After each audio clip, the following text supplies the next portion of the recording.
Wow.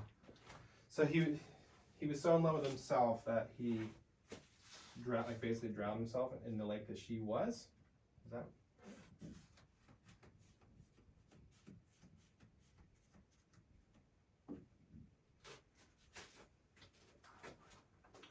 Can anyone fill in the gaps in that?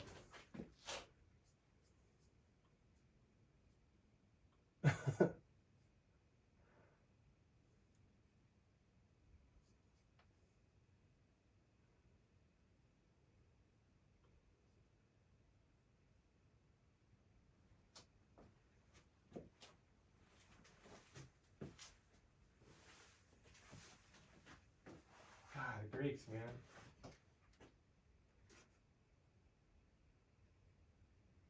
This is Narcissus peering at his own reflection.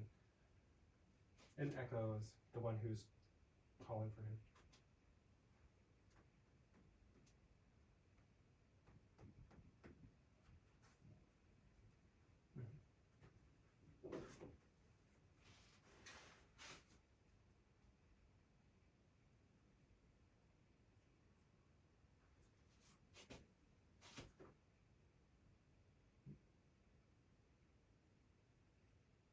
Yeah, right on. Other people want to fill in those gaps because I don't know much about it.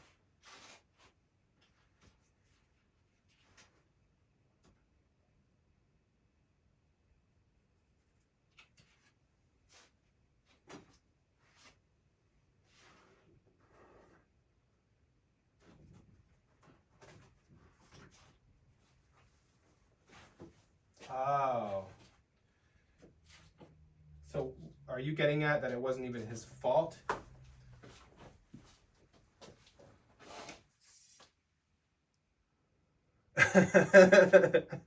Maybe she got struck with the Cupid's arrow.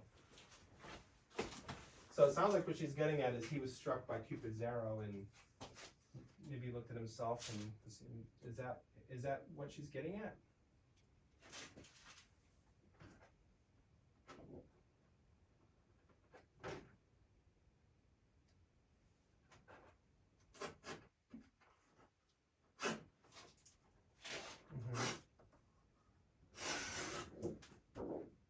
Okay, so I measured out the composition and I tore down the paper to be roughly the same size. And so I'm gonna switch this one out and put the new one on. I'm gonna pin this video too, if I can. Let's see.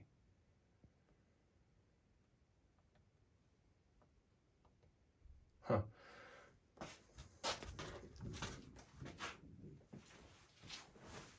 So does everyone have like spray fixative at home or hairspray? I mean, who uses hairspray? People still use hairspray? I don't need it, but it actually makes for a good fixative because it's literally a fixative for hair. But so I'm gonna, huh? Probably 30 years ago, but you know, who's counting? So. I remember using tons of gel when I was in middle school, and you're so insecure about who you are. It's like, oh my god. That was like I think that was like the roughest time of my life, honestly. I think middle school was like the time that I dread most.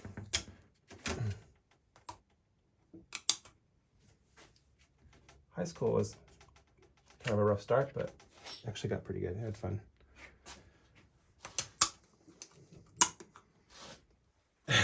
It's because she was talking about Narcissus.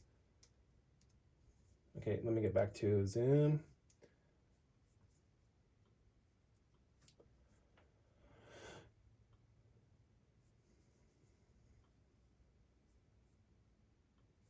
I don't see the waiting room.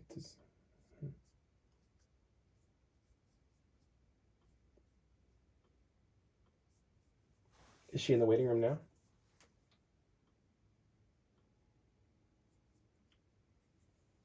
All right.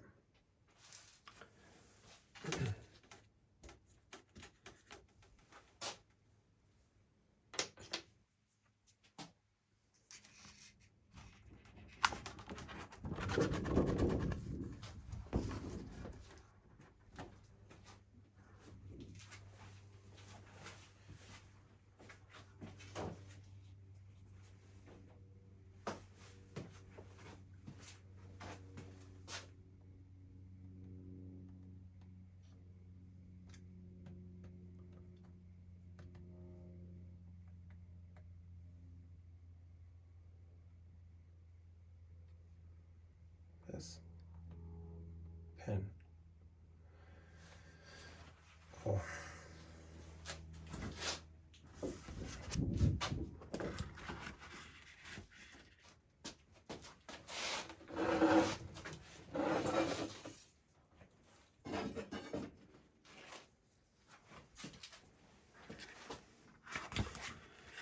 That's a good question. I don't know. It just, you know, I've always loved drawing, and I think that's like my primary medium. It's just like, you know, drawing. But I think it was honestly because of people like Caravaggio. I was just seeing what the possibilities were with it. And I also felt like once I used it that it just came naturally.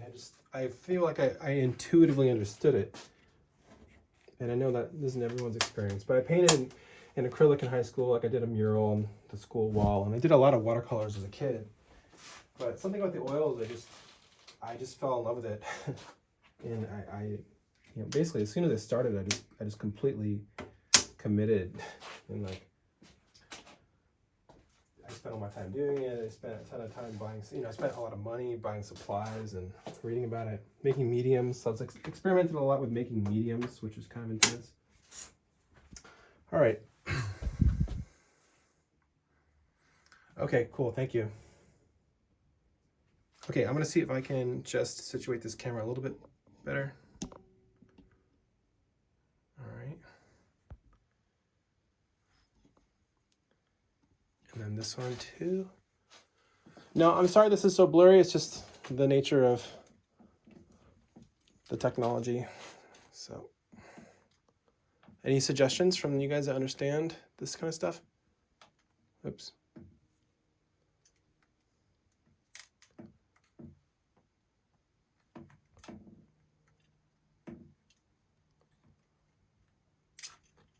I wonder I'm recording this on my phone because the quality is just so much better, but is this adequate enough? Can you guys see well enough?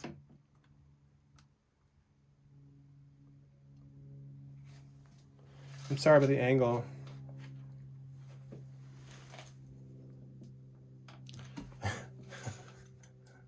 Once you stop fucking with it, basically. Oh, yeah.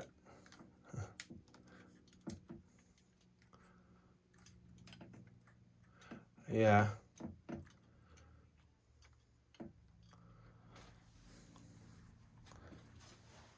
I know, that was funny. We were like, oh, she talked about the forbidden Narcissus again. She's been banished. Thou shalt not speak ill of Narcissus. Okay, thou shalt not anger the Zoom gods. All right, I think I'm about where I should have started class, so that's good news. Okay, cool. So I'm going to begin with a charcoal drawing, and so you're going to be painting over this. So don't get too hung up on all the little intricate details that you can see. You basically just want to give yourself an idea of where the composition is, where the shapes are. And so I'm going to be ignoring a lot of information and looking for the most essential aspects that I can see. And so I'll explain what I'm talking about. Now, do you want me to put the file in the chat?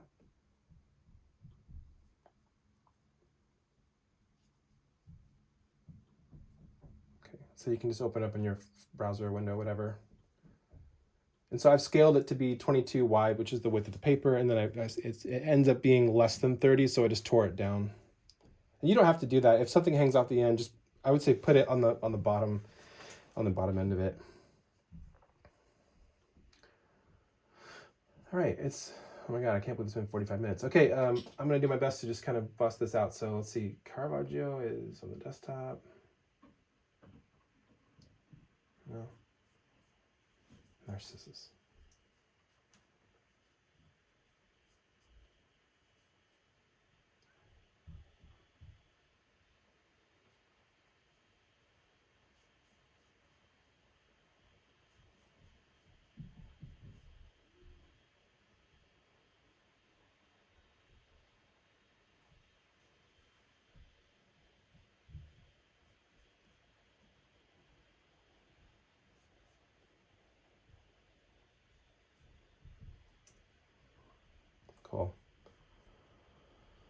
Thank you guys.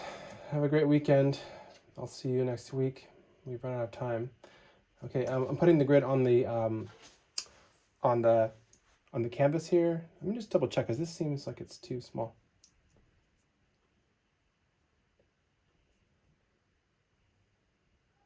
All right, it says what it says. Okay, so you can see my computer, right?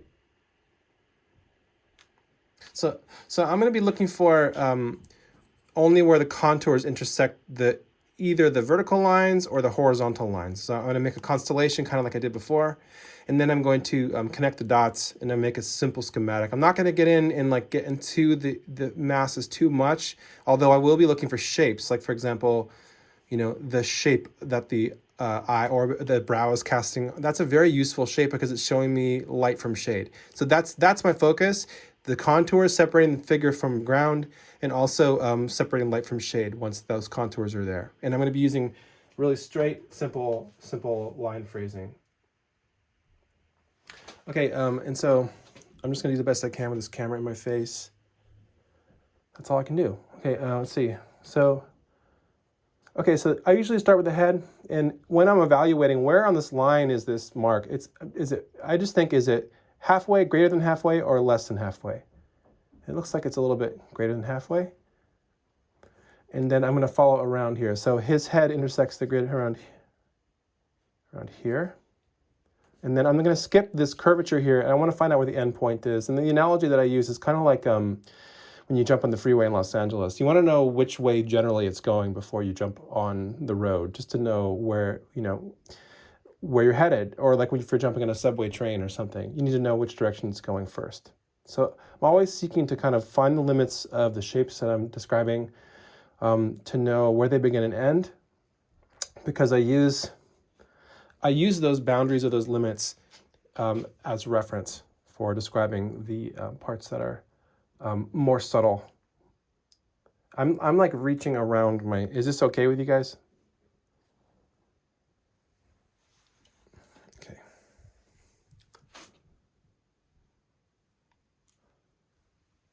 Unstable internet. Okay, so I see his sleeve is kind of just touching the grid line here, maybe slightly coming down here. His forearm coming down this way,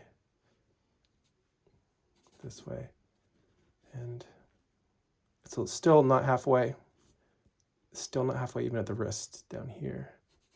Okay, his hand is intersecting about here, and then his fingers are touching essentially the edge of the canvas.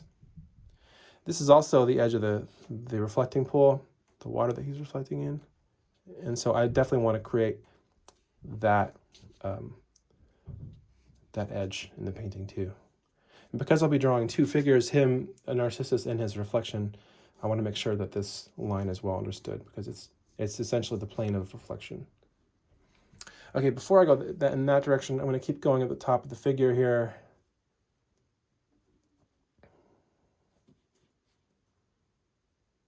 Any questions as I do this?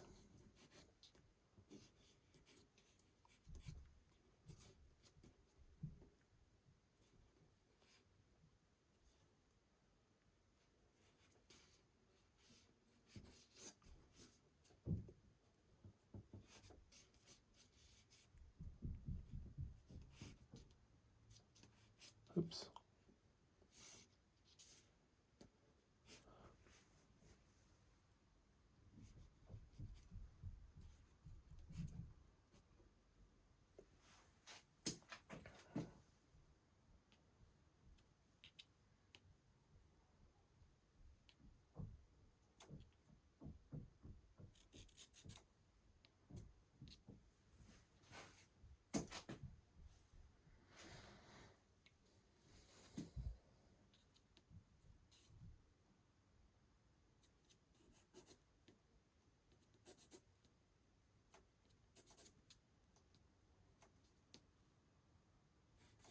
Yeah, so I guess my experience as I've been doing this over the years is learning what information is useful at what time.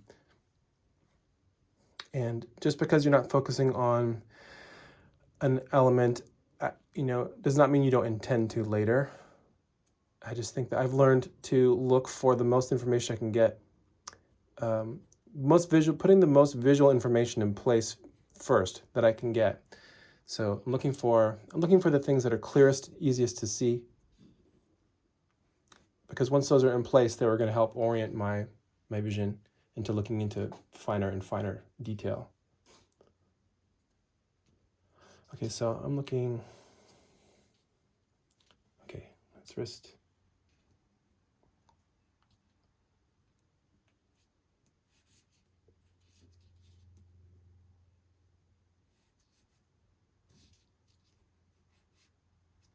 A beautiful painting.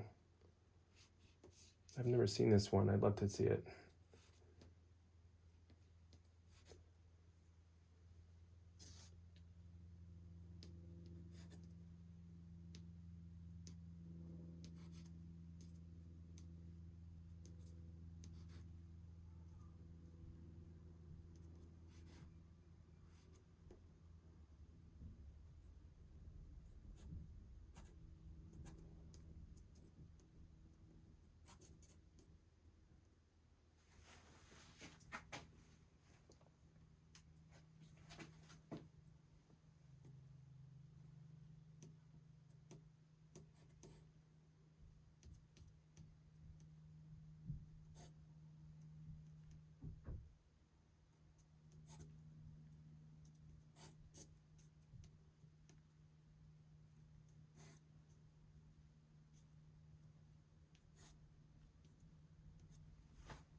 So from my experience, also, like, you want to make sure that if you are doing an underdrawing, that it is clearly drawn.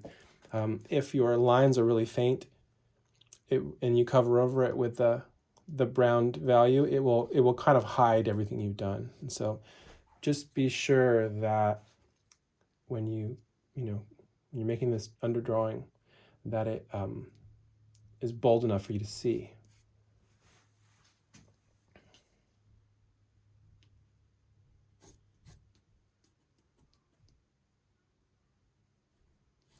Actually, I'm not even sure what I'm looking at here. Is this, he's leaning on his hip, so this is his proper right thigh, and then this is his, I guess his proper left. It doesn't look right to me. I must be misreading it or something.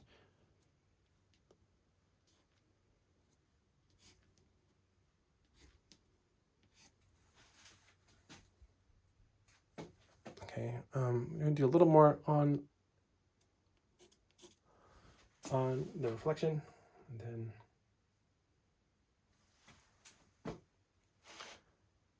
so his hand is here.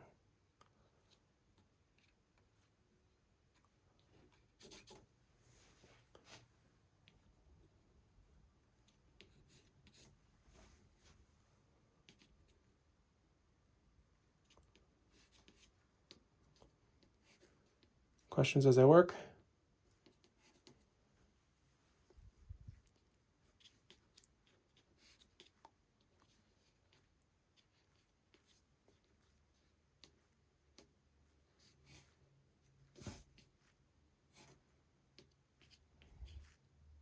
So there's a theory out there that was written by one of the leading contemporary figurative painters named David Hockney. You might be familiar with him, but he is asserting that that Caravaggio and a lot of other painters from the Baroque period used optics to help in translating their paintings. Have you guys heard of this?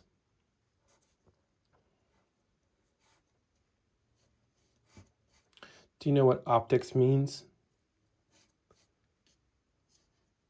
Not political optics, but actual optics.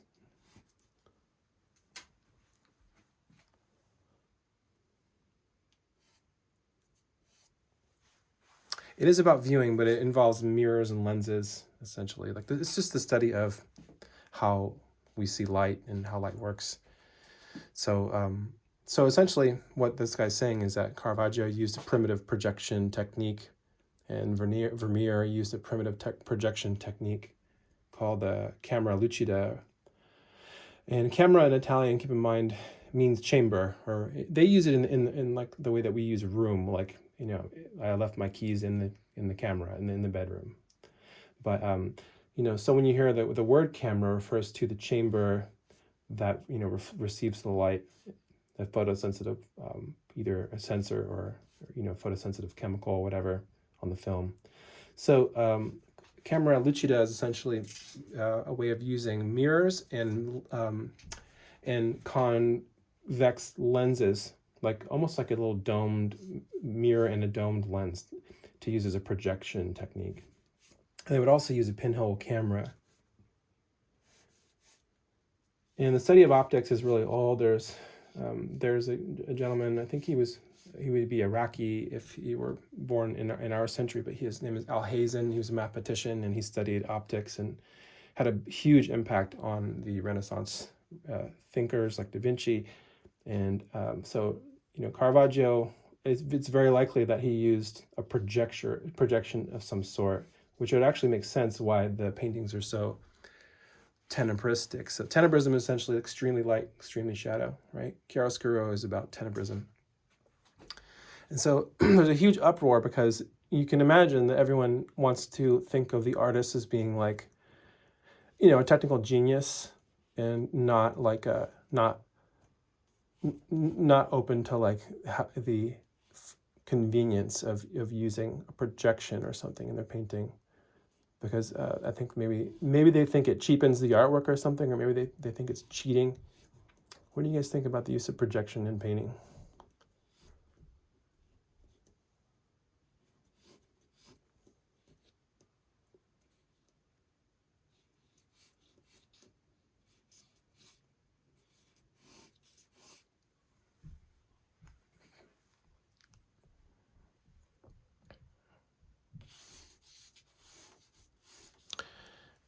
Yes. Yeah, it's a tool that, what you're saying, it won't help you see, it won't help you learn observational skills, but it might be useful in like a pinch, or like, you know, it might be like pragmatic, but it won't teach you anything. Is that what you're saying? Other thoughts?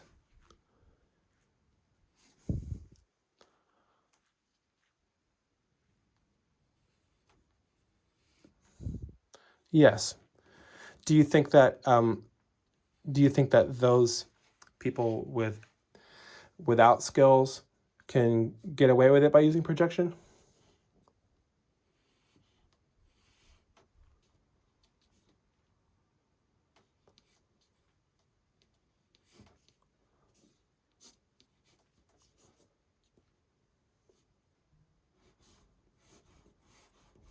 Yeah, and that's one side of the argument. The argument is like, hey, these guys were doing everything they could to make the most, you know, to make the most vivid experience possible, and they all knew how to draw. That was you know, it's no secret that they knew how to draw.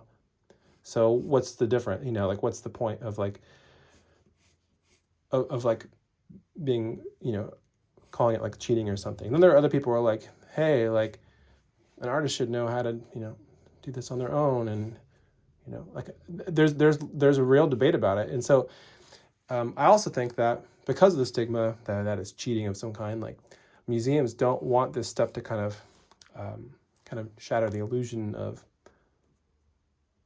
the artist as being like a technical genius. But I can't imagine anyone not using available technology to help them make painting. You know, for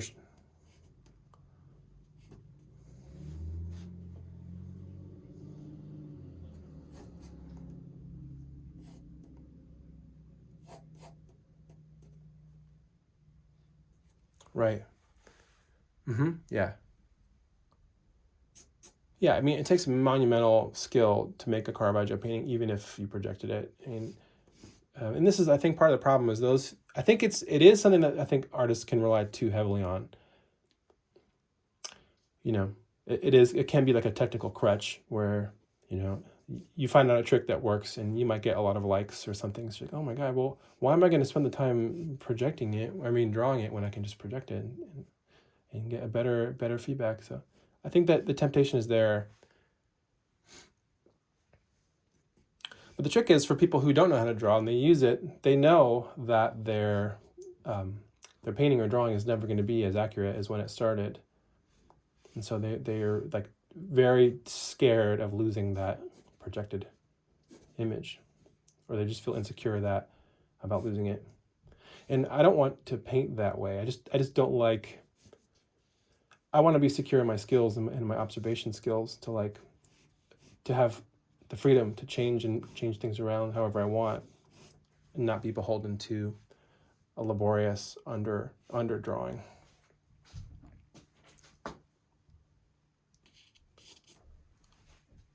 Okay, I need to work on his head because it's not quite resolved enough yet.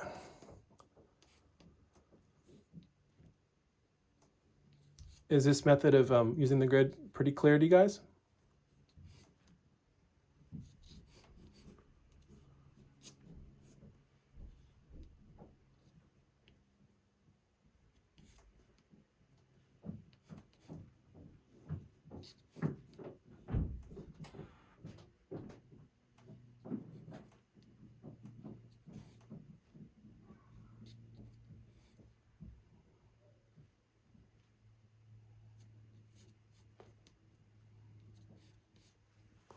This is a really detailed part of the painting, so I'm going to zoom in a little bit.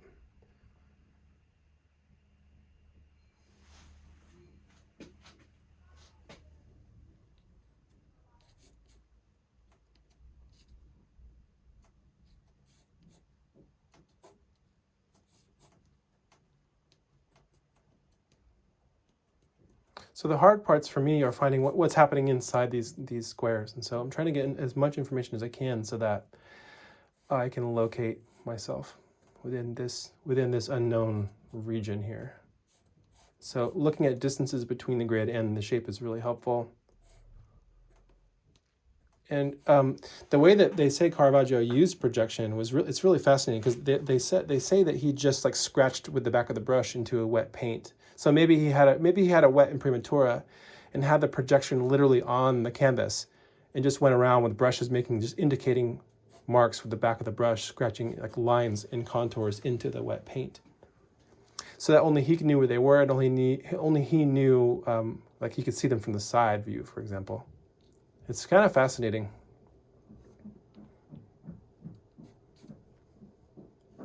Okay, his forehead has lots of little curves, but I'm going to simplify it into like a general diagonal, which meets, this is a really complicated part here, so I'm going to take my time.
Something gets away from you, try and use a kneaded eraser or something to clean it up.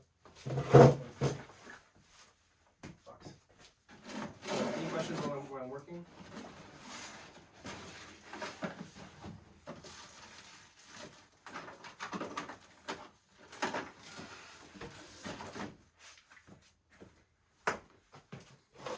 You guys are kind of off today, either shy or maybe you're talking to chat or something, but what can I... 2 inches. Yeah, 2 inches square.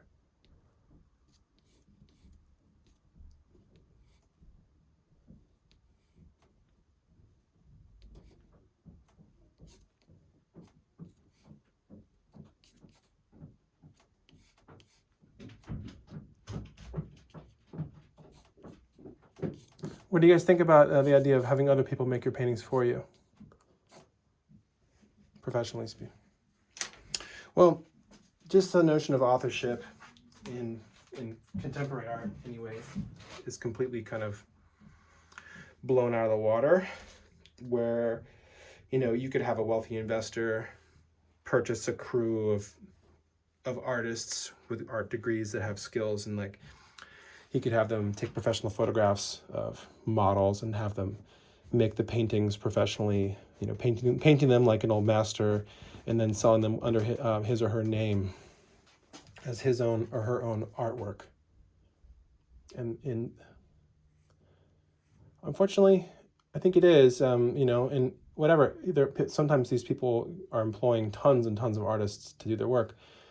But the notion of authorship, especially in contemporary painting, is kind of has been challenged in a way, and so it's no longer necessary for the person to make the work themselves. Does that like interest you at all, or does that make you angry?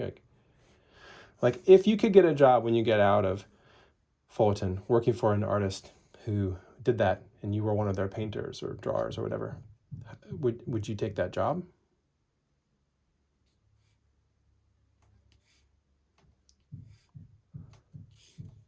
Mm-hmm.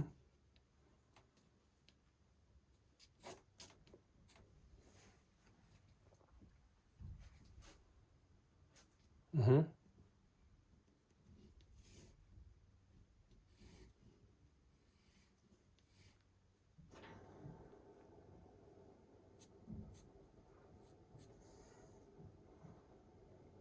Mm-hmm. So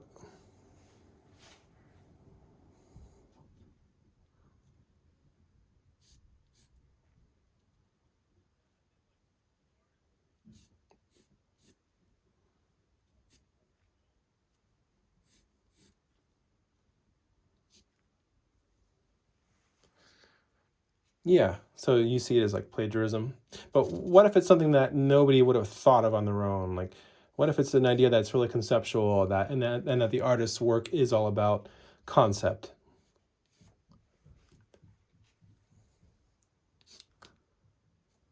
This is a very this is exactly where we are in the art world, in the contemporary art world.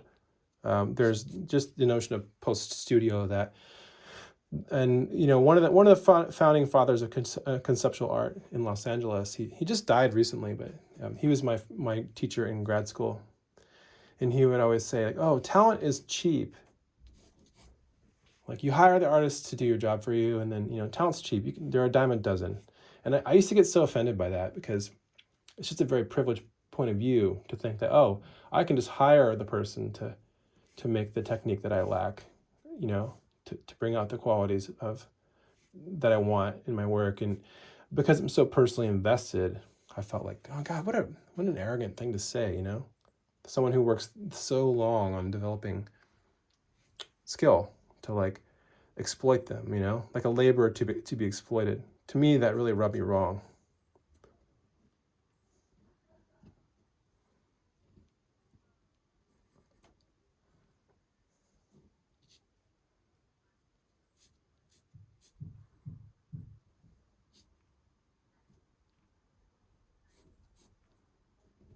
Mm-hmm.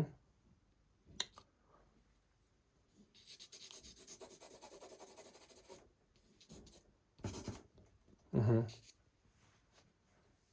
Yeah. So what about like in films or like you know, like in video games, like when they hire a whole team of animators or a concept designer, and you know, and you're part of that team, like you don't get any of the credit. I mean, you might get credited in a film, but like you are gun for hire, and you know you have your job and you help out on a team. Like, is that the same thing?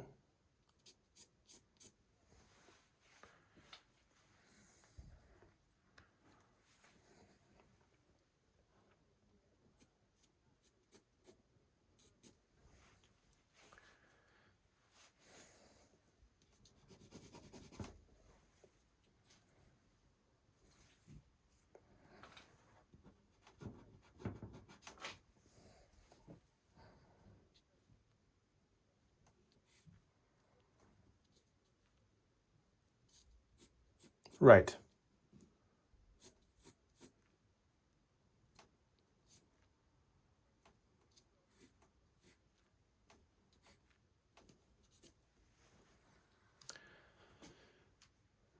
Mm-hmm. Right.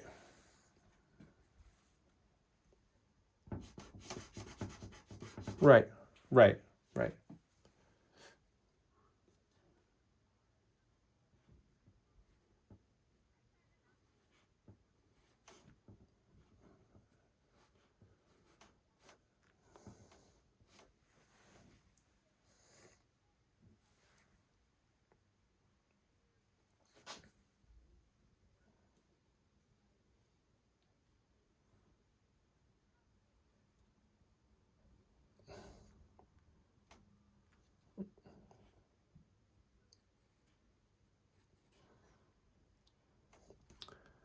Right. Well, it's not like a self-directed project by the artist. It's a capitalist. It's a production of like capitalist industry, and they're very different. Hiring the creative labor of an artist who is selling their time and their skill to make towards an end, and they're getting paid for it.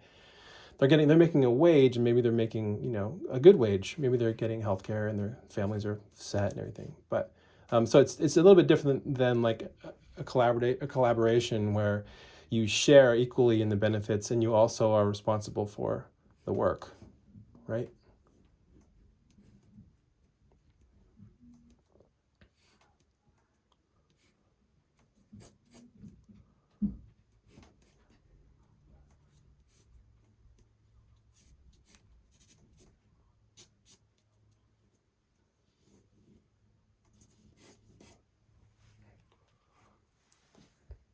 Mm-hmm.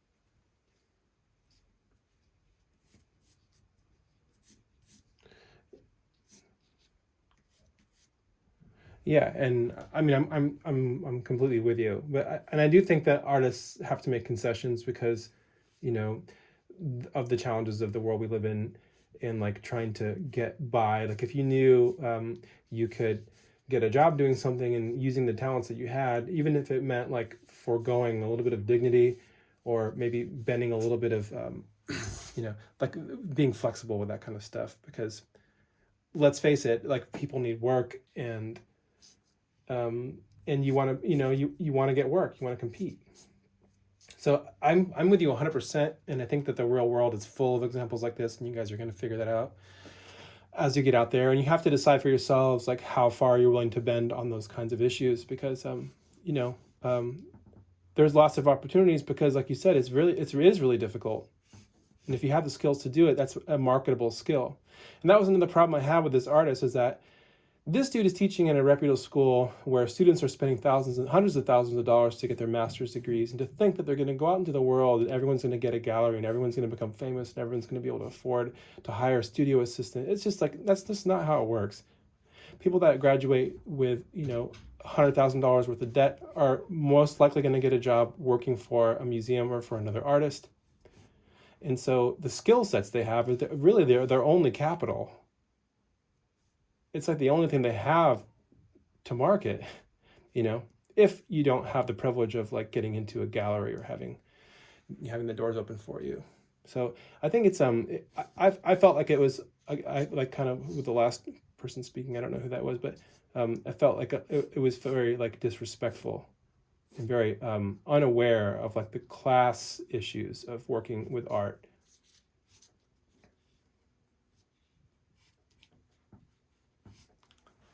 Okay, I don't think we have that much time. How much time do we have?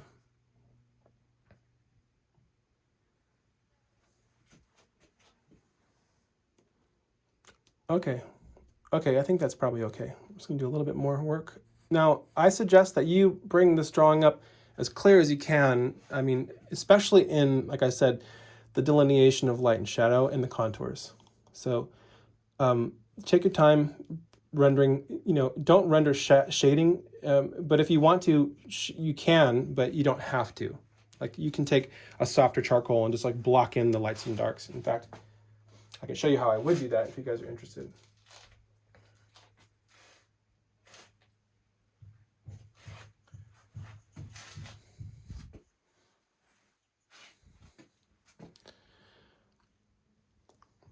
You can shade it in if you want, if it helps you, especially in the darks.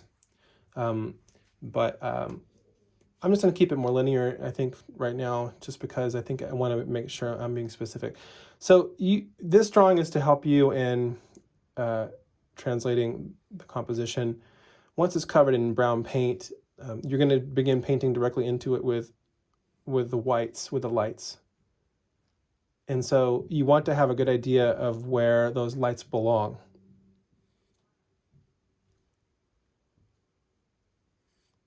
So noticing where the light departs from the shadow and the shadow masses will help me in deciding where to place those white touches, because I don't want any white in the shadows. Anything darker than the value, like if you look at the hair of Narcissus, this is most certainly the color of the Imprimatura here.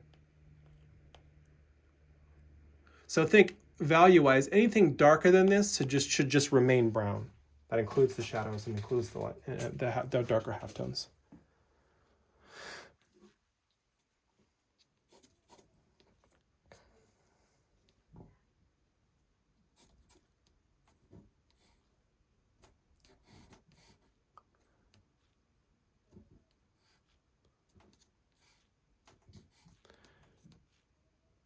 And you can draw everything out and so you know where it is, or you can just give yourself a sense of where it is generally and do the drawing with a brush.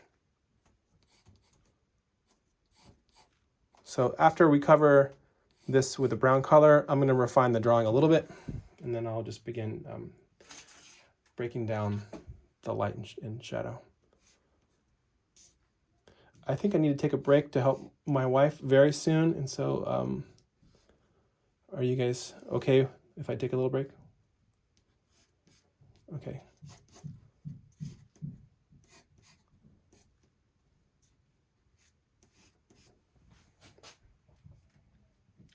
Just get a little bit more work on his hand and then I'll go. Okay.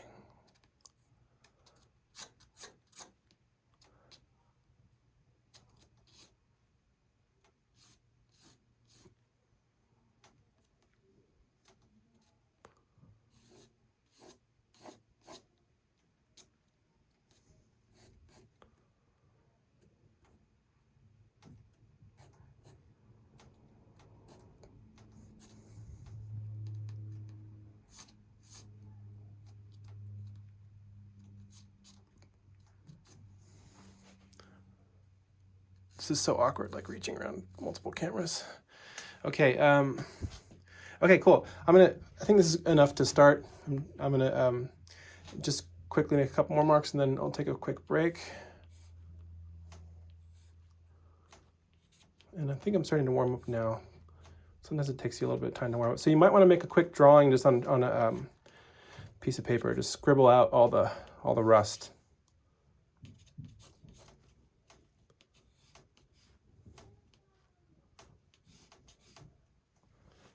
All right, maybe a little bit more on the ear. Where things disappear completely, you don't really need to describe them because you just can't see them, and so there's no point.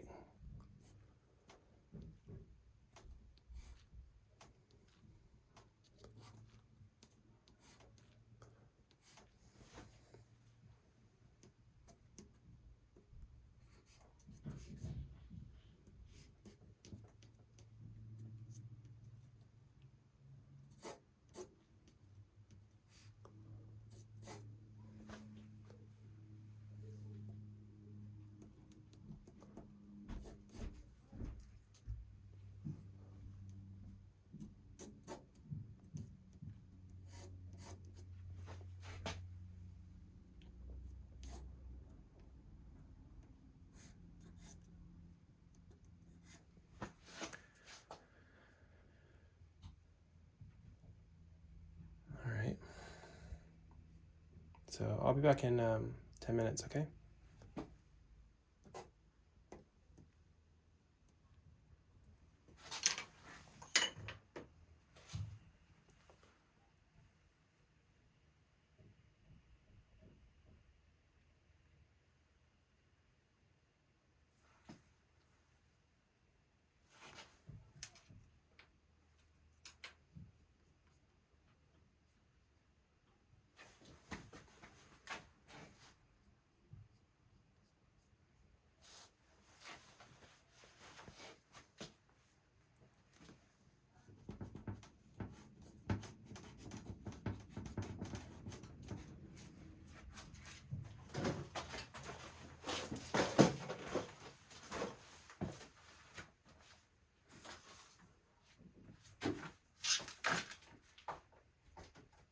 Hey, Caitlin, are you okay?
Are you guys with me? We're here. Yeah, we're here. Awesome. I'm just gonna plug in my earphones.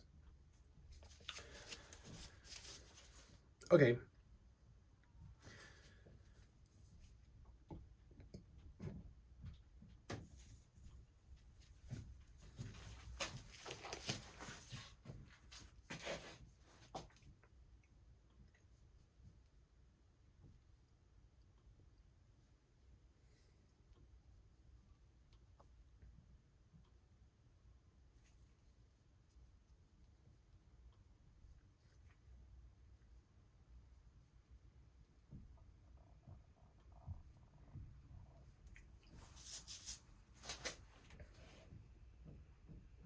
Okay, Lauren's here, Morgan's here, Alexis is here, Larry.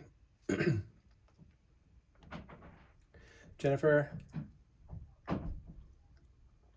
Yasser's here, Maya. Maya. I can't hear you if that's you, Maya. Sorry. Dominic. Amy's here. Yasmin. Sandra. Devin. Kaiming. Celeste. Priscilla. Emily. Emily. Erica. Sarah. Ethan.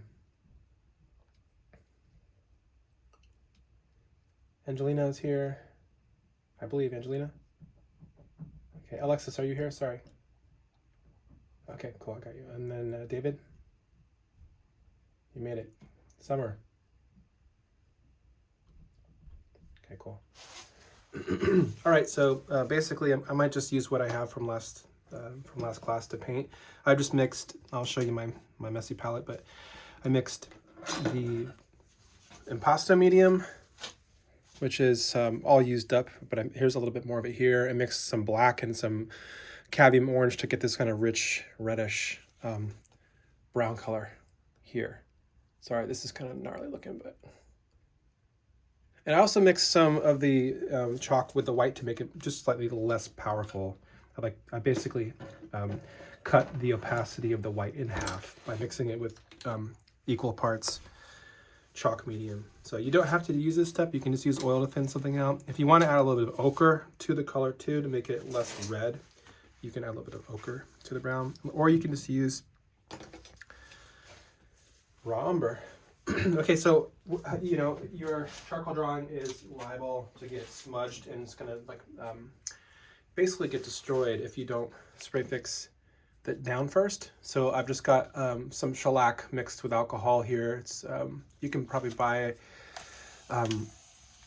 spray fixative or use hairspray, but you want to make sure that the drawing is really fixed down before you begin painting it, because you'll just lose it otherwise.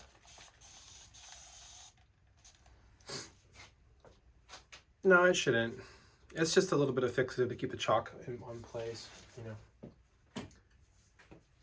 It probably has shellac in it, honestly. I have no idea what the fixative is in hairspray, but... Okay, so while that's drying, I'm just going to clean up my palette a little bit.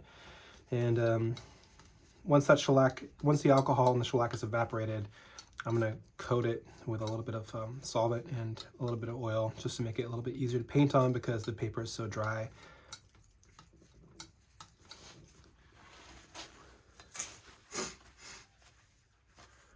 No, not at all. It's just a very minimal amount to hold the chalk to the paper. So you don't need to begin mixing, you know, predetermined values in like a rainbow step like we've been doing. You don't need to do that step at all. You can just paint with pure white or whatever white you've mixed, and just paint it onto and into the wet brown. And so the areas that you touch, if you're painting with white, the areas that you touch the canvas first with the loaded brush are going to be the most bright white, and then the areas that are that are worked into the ground, the brown color ground, are going to be dimmer and dimmer and dimmer. They're going to be more of the brown color. And so that's how I'm going to begin painting this. I'm going to first cover it with the Imprimatura, and then I'm going to begin by starting in the lights and then scumbling into the halftones and leaving the shadow shapes dark.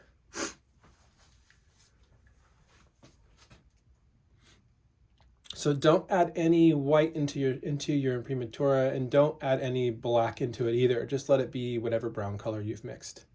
This will help unify the image. Okay, so this is just solvent mostly with a little bit of linseed oil. You can see it's kind of straw colored. This is just to lubricate the surface of the paper, and it doesn't have to be a lot. It's just enough to kind of wet it.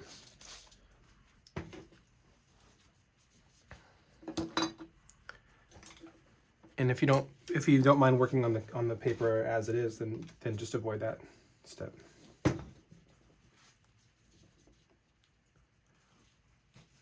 Okay, so I'm going to cover over the drawing,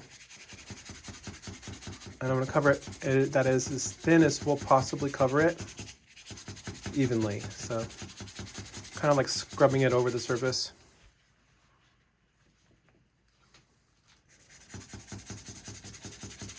Has anyone ever done this before?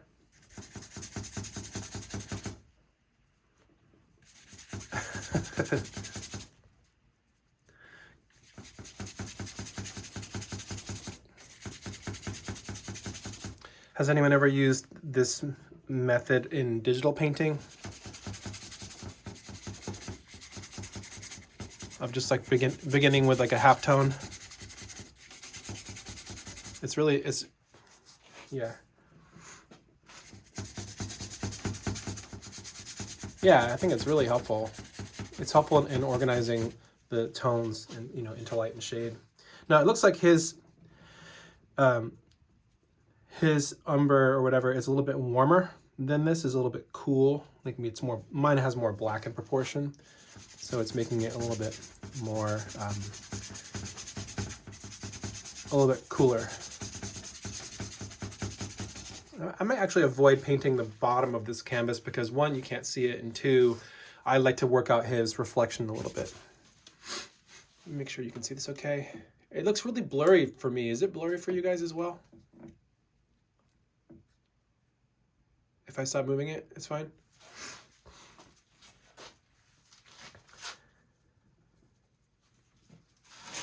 Okay, so it's going to be a little bit frightening at first, but if your drawing is spray fixed, it shouldn't come off. And, you can always recover it if it does. One time what I did, because I lost the drawing and the grid, is I drew back on top of the dried Imprimatura with a white Conte pencil. And so that really helped too. I just put the grid back on top of the painting, and then I was able to draw with a brush directly. So the first step is to cover it evenly. So you can see it's kind of splotchy right now. And on your screen, it probably looks a little bit more orange than it does for me.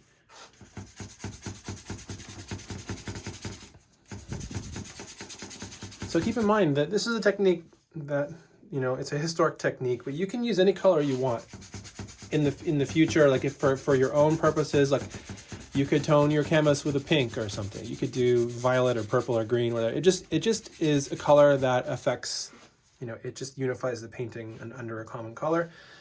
It sets the ground color, and then you can kind of alter it. Degas did this quite a bit. Some of his most I think his most underrated works are his monotypes and his oil paintings on paper.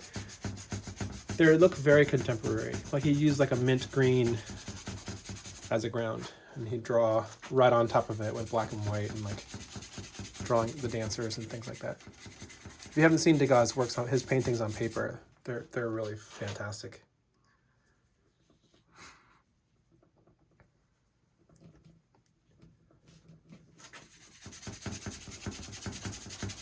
Okay, any questions while I'm doing this?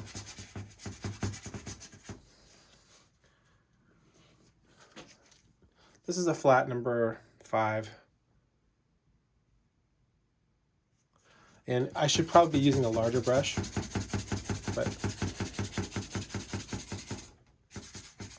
And this takes a while to get it to look completely even.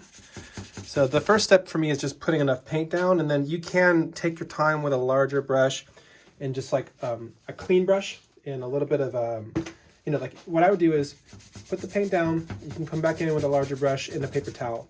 And when you kind of scrub it with a drier brush and keep wiping it off, you're actually going to be taking paint off the canvas, and it will help make it more smooth and unified looking. And you want to, if you're mixing this color, or if you're mixing the color umber with the transparent base, like the chalk medium, just make sure you have enough of it on reserve, because it's kind of like an eraser. So if I make something too bright or too strong, you can come back in with the color of the ground and just kind of like knock it back into shadow. Or you can draw with the color as well.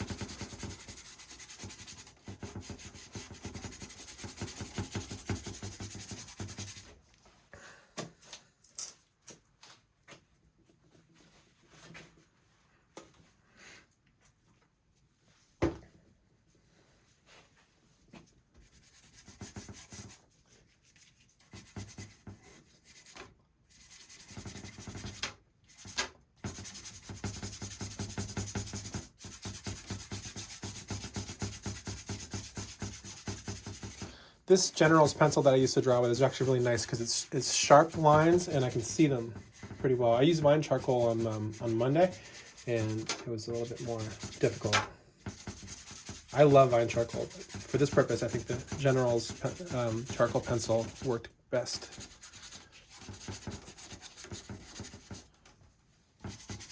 So in your painting, you want to cover the whole canvas. Because I haven't taken the time to work out the reflection of his drawing, I'm leaving this blank.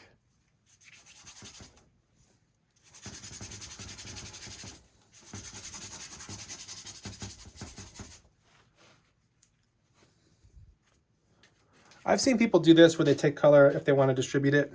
They take color and they make little dabs in like a sequential move, and then they kind of like blend it. And this way it's like equally distributed.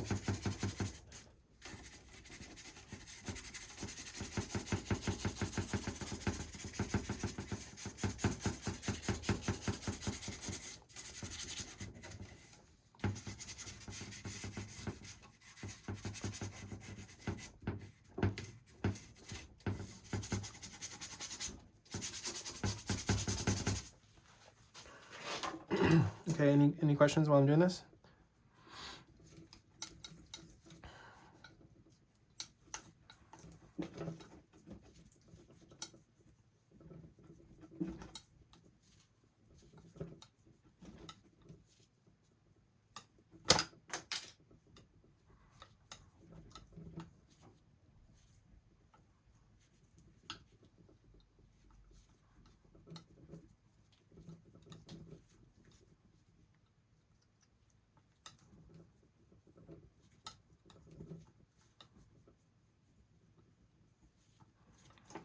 Okay, you get the idea. Okay, so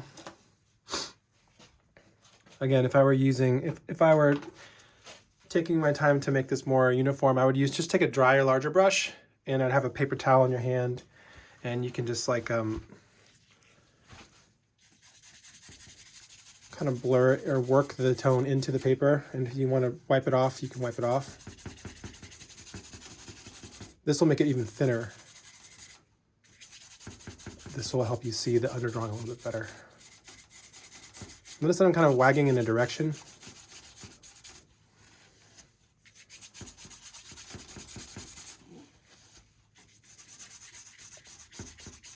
And I'm really only pressing down in one direction, but I'm kind of wagging it back to kind of return to the same starting point.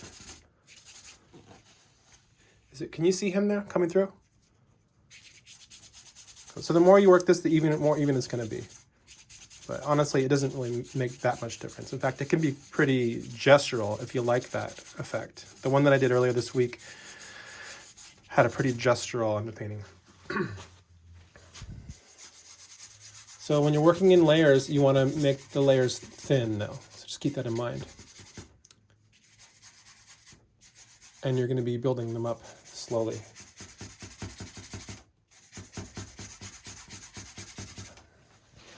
So wiping off the brush. This is the nature of like when you're working onto a wet surface, the brush has to be wetter than the surface to leave paint. If you want to take paint off, it has to be drier than the surface.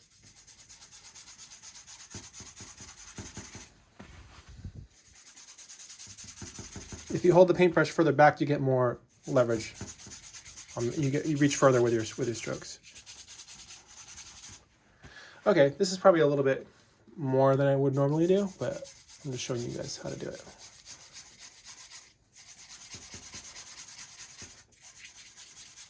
You can even begin with a rag to like wipe out some lights directly into the Imprimatura, or you can use a dry brush to pull light out to maximize the reflection of the surface of the paper. Okay, we don't have that much time, so I'm just going to begin working into this wet Imprimatura. You can use whatever brush you like. I like the flats and the rounds because they one is really good for planar description, the other is really good for you know, like weird irregular shapes. So let me make sure this is set up. Any questions while I'm working?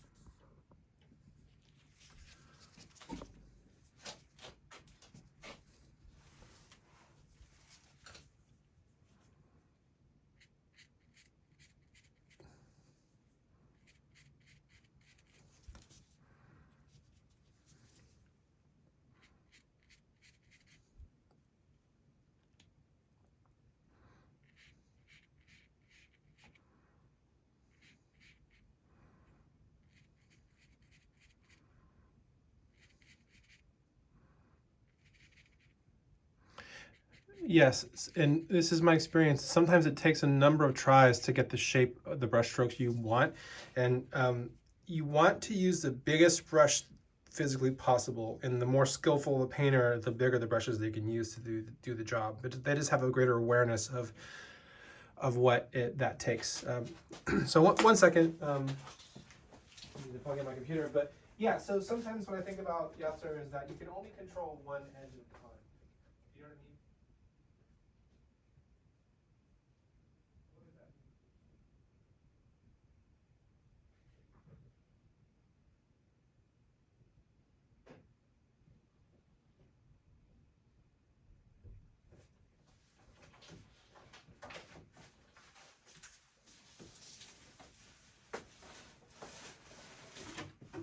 Think about it like this. Your brush leaves a two-dimensional shape, right? So say that your shape that you're making, the mark that you're making is kind of a rectangular. You can only control one edge of that rectangle. So oftentimes my focus when I'm painting is really only on one edge of the plane of the brush. So you can focus on the edge that is more critical. For example, if you're painting an eye where it meets the eyelid, for example, you can start on that edge where it's more critical that you get it accurate. And then on the outer edge where you can refine again later, you don't have to worry about that so much. And so you can come back in once that critical line is kind of set, you can come back in on top of it and shape the other side of it. So I'm not sure if this makes sense to any of you guys at all, but what I'm trying to get at is you only have to focus on one edge of your brushwork at a time. And so you can make a smaller mark with larger brushes if you make a larger mark and then carve that mark back to a smaller shape. I'll see if I can show you what I mean. Because the most eye-opening thing for me was understanding that it's the order in which you apply the colors that makes the difference.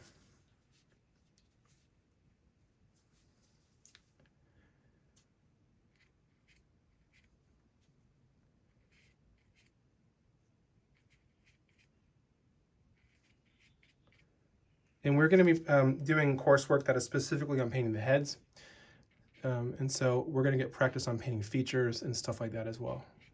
Okay, so I'm using just pure white, and I've already created a pretty clear map in terms of where the lights are brightest, and they're generally where the bones are closest to the surface.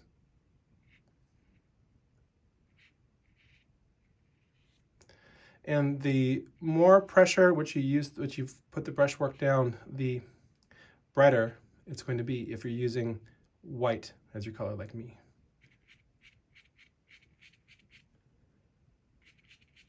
So the areas that are halftones here, I'm just going to like very lightly scumble into them. So scumbling is just like a way of saying you're just kind of like very lightly dragging the brush across the surface of the canvas. And what that does is it kind of creates a little fusion of the color into the underpainting.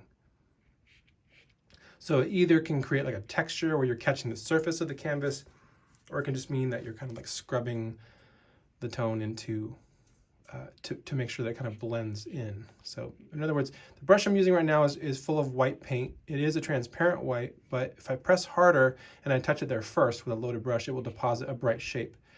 But if I want to catch in the subtle transitionary values, I have to kind of like work with a lighter touch into the wet ground.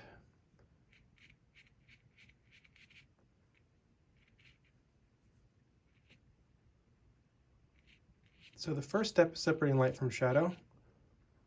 So this is fairly simple task, but it doesn't mean that it's not challenging. Especially when you're working from someone like Caravaggio. And you have to build the lights up as well.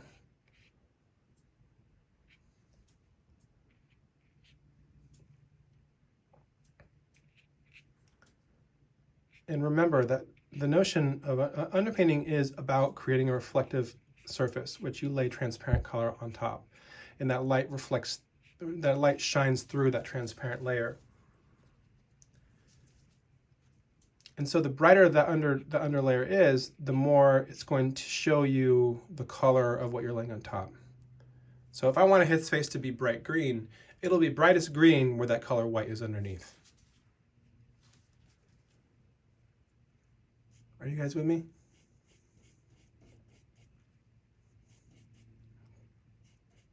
If anything is unclear, please let me know. So you have to think about the strategy of applying the brushwork. I'm going to actually keep the grid on my image too, just while I'm working in this initial stage to make sure that I don't get confused. And I've created that delineation between the cast shadow and the light, so that's really helpful because I know that I don't want to go past that.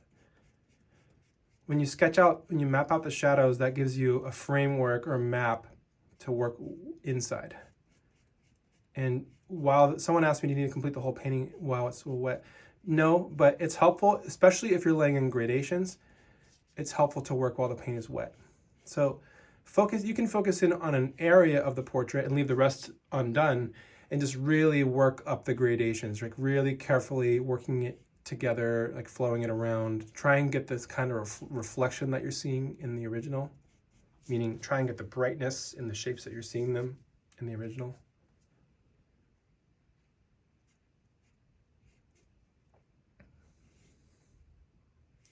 I think this is a really effective way to work, and you can absolutely use this on whatever projects you want at home because it is foregrounding this really strong, intense sense of light. And it gives everything a very theatrical or dramatic appearance. So keep in mind, you want your lights to be brighter than you intend them to be later, because once you start glazing color on top, it will darken the value.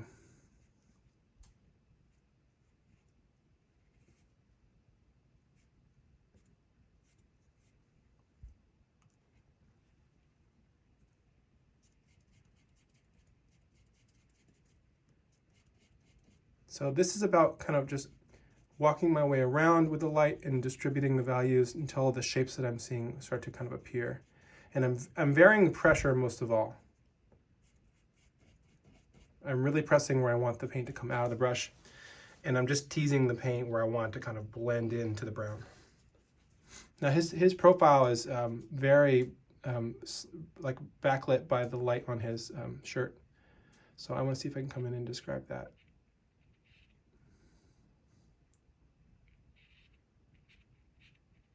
Okay, going back to what I was saying to you, Yasser, I know that the edge of this nose is a critical point. It is so specific, and I want to focus on it, and I want to get it as closely as I can get it. So I'm not worried. My brush is three-dimensional, so it leaves a two-dimensional mark. I'm only focused on the edge of the brush mark that's touching the contour that I'm trying to describe. I'm not worried about what's happening on this side, because that can be dealt with later. So all my concentration is on the contour of his nose. And sometimes I'll rotate towards, you see I'm slowly rotating towards the edge of that contour. And then what that does is it presses the paint on the foredge of that brush, so there's a little bit of a bead at the front. And that can be controlled. So you can get really specific lines with big brushes because they're full of paint.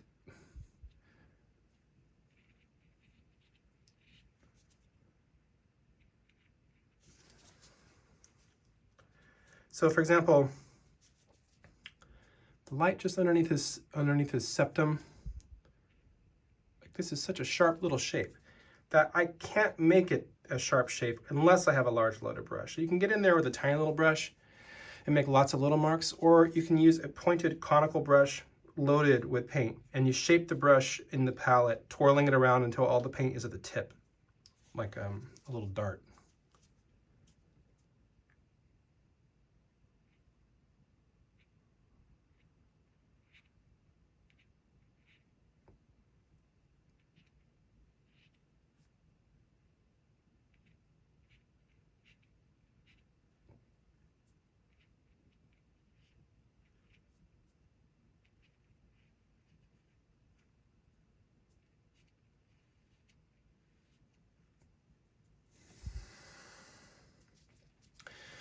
Sometimes you have to hold your breath.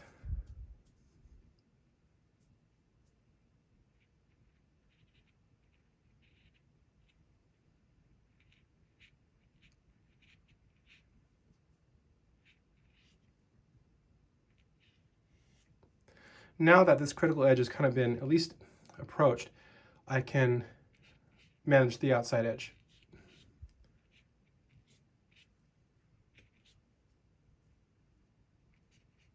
Does that make it a little more clear?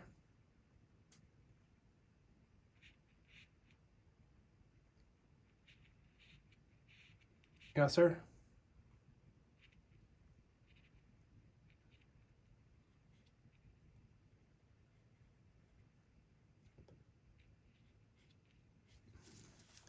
So you can see that I have yet to, can you see if I zoom in?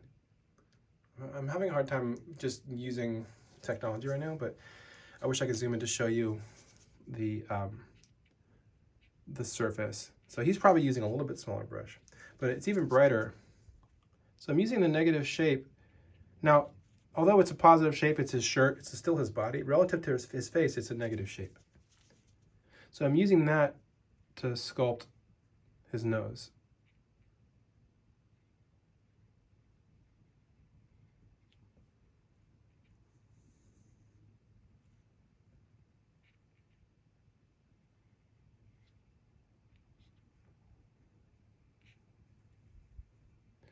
And so sometimes focusing on those negative shapes are actually really helpful at getting specifics like the nose down, because it can be very difficult to see if you're only focused on the positive form. Okay, how are we doing with time? Okay, I'm sorry. I'm going to keep painting. If you guys want to split, I understand, but I'm going to keep painting, and I'll probably be done around noon or something like that. So you guys are welcome to go. Have a great weekend. Stay safe. If you want to stay, I am happy to work and answer questions.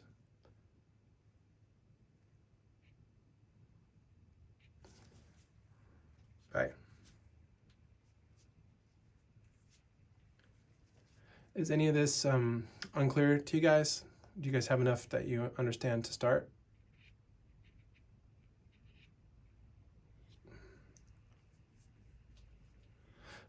Good. Now keep in mind, you want this to dry. So this part, if you haven't started it yet, you should get to it soon so that it has time to dry before we start glazing color, because you can't glaze color onto a wet painting.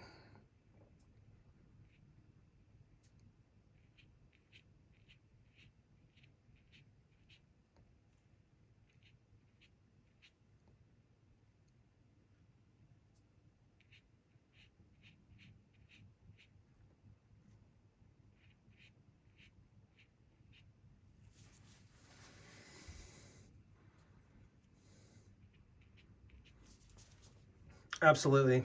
Yeah, try your best to get whatever you intend to paint rendered up in this process so that it is developed in a way that can be glazed over. Now, it's a figure painting class, so if you don't get to painting like the background or whatever, a part, his shoe or something, don't worry about that so much. Like, try and focus in on the area that is really capturing your attention.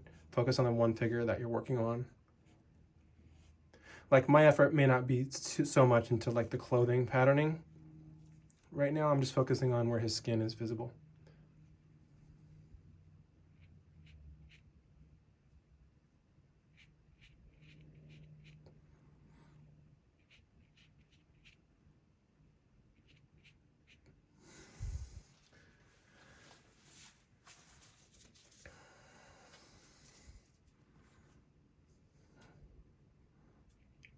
Well, listen, you want the ground to be dry before you start glazing. The ground is only...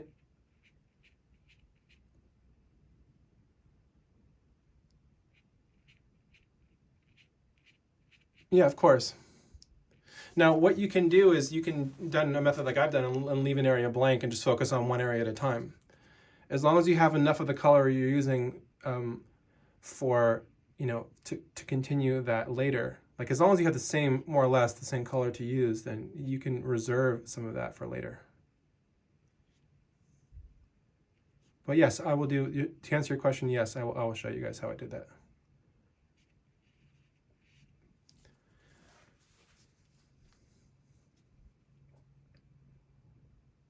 Is anyone else here?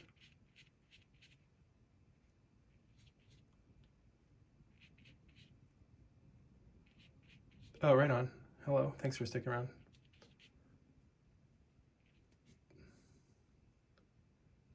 Any questions that you guys have?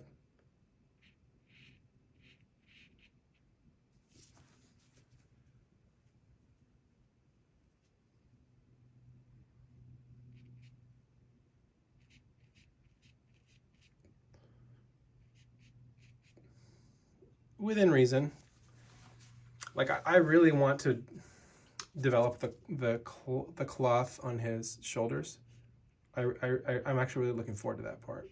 But the patterning, I mean, I'm like, if there's one thing I hate doing, it's like intricate patterns. I like large flowing shapes, and intricate patterns just like drive me nuts. But you know what? Maybe that's what I need to learn. Maybe I need to do it. So I think that if you have to prioritize your time, focus on the figure.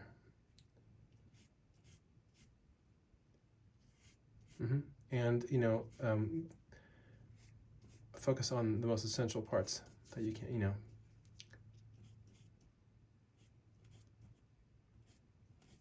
I think drapery is a great way to learn how to model. So if you have drapery, you might see it as like an opportunity. Oops. But I would say focus on the most challenging parts first so that you have something down before the time runs out.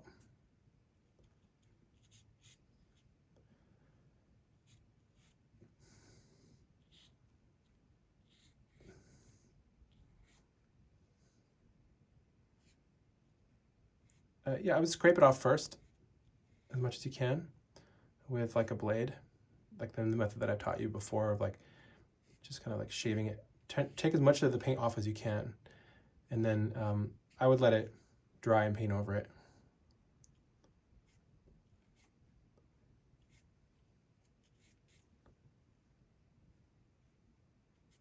What a beautiful painting. I wish I could see this in person. It's probably in Rome.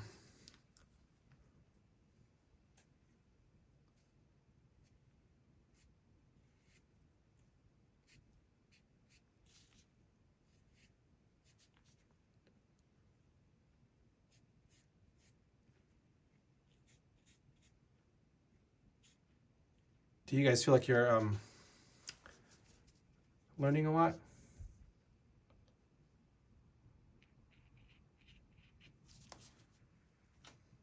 Mm-hmm.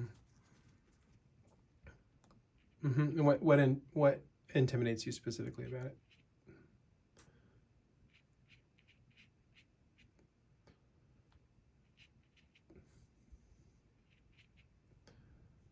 Yeah, I mean, I understand why, but I'm just wondering. Yeah, I mean, it's super intimidating. You're painting like Caravaggio and stuff, but it's actually really effective. You can see it's really effective in like getting a sense of light, unifying the image down.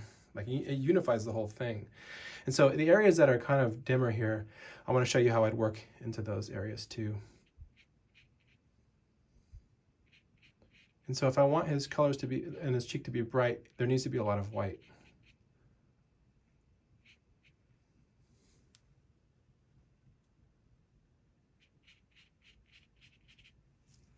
So what I might do is, you see how wet this brush is, I might take the paint off of it. So it's a little bit drier, which means it's gonna pick up more paint than it leaves, and I'll just kind of gently kind of scumble it into the dark shadows to bring some light in there.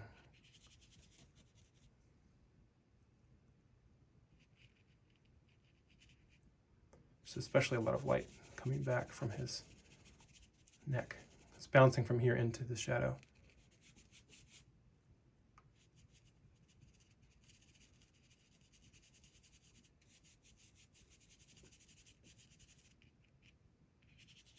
Now this stuff takes some practice to see, because I think oftentimes we can exaggerate these too much.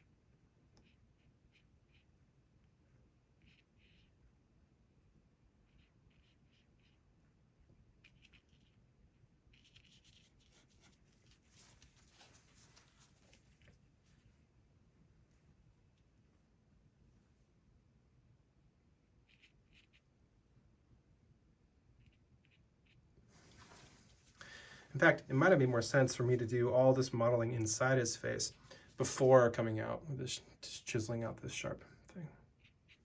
Because that would have been an expendable edge if I went over it, and I could just correct it back. So sometimes you learn how to paint something as you're painting it, and you're like, oh man, now I know how I could have done it, but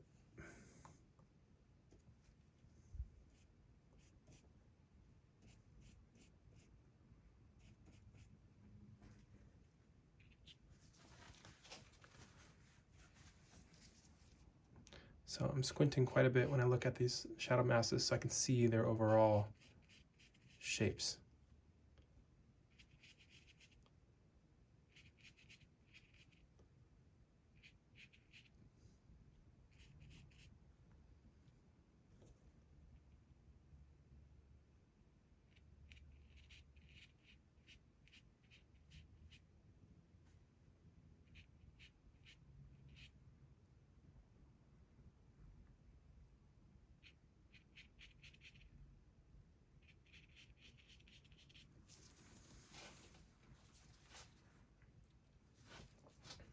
Other questions while working?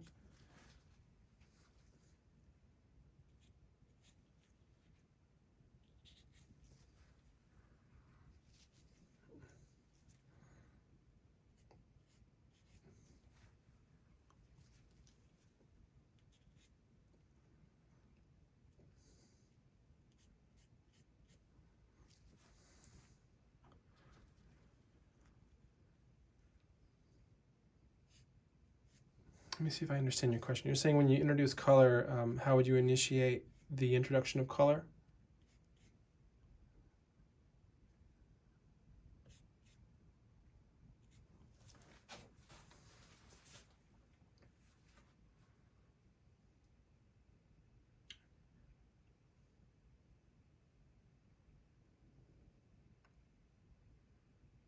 Just keep in mind, short answer is yes. You want to work on all the light to dark.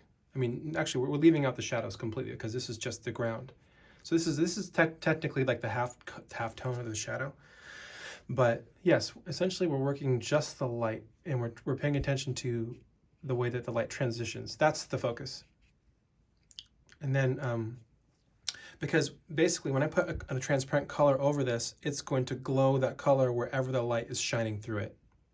And where the darks are absorbing light, like the darks of the halftone are absorbing light, and the whites are reflecting light. So where it's absorbing light, the color won't reflect as much. So the brighter the underpaint is, the more it's going to reflect that color.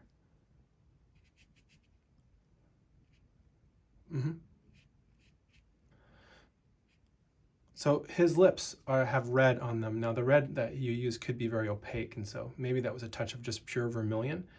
But you could make certain areas brighter than they appear with the understanding that they'll be glazed over with a transparent darker color. Like the Artemisia Gentileschi painting I'm working on, the woman has, Judith has a really intensely, lapis lazuli robe. And so that's tricky for me because I have to paint the robe lighter than it appears with the understanding that the deep blue glaze will kind of knock it down. But I want that blue to be colorful and not brown, so it has to be white underneath it.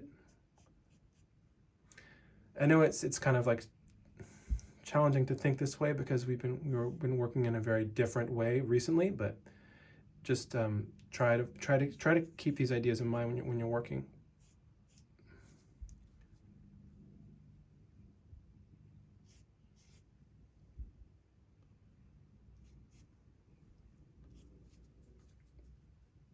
Other questions?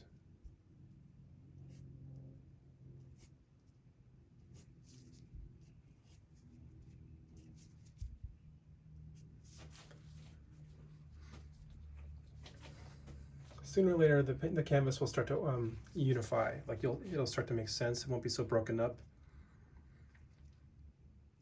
And so when all the lights and shadows are organized, put in place and modeled into the ground, and you let it dry, and then you come back in with the colors, and then the shadows come back on top of that, and then the highlights on top of that. So it's a multi-stage process that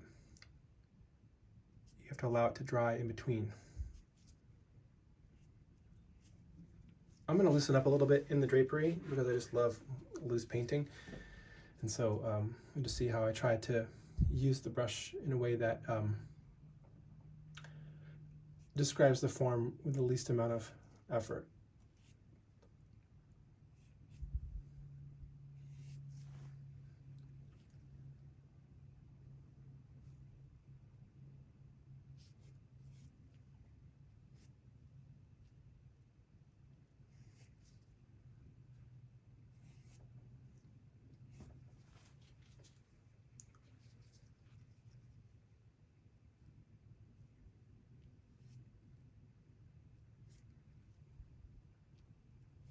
Sometimes you have to think about the direction that you make a mark before you make it.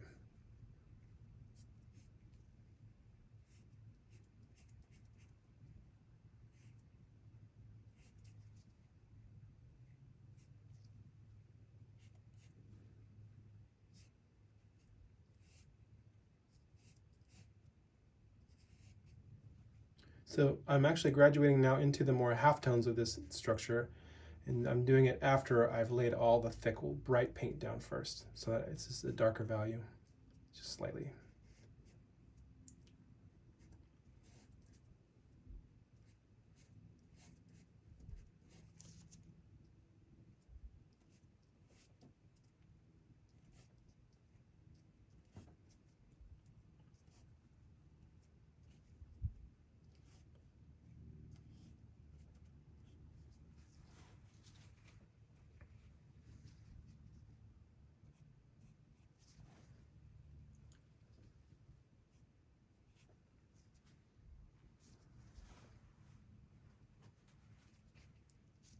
I should probably do a little more into his skin tones because I could easily get lost in just painting drapery. Drapery is really fun, and like you can learn so much about light by examining drapery.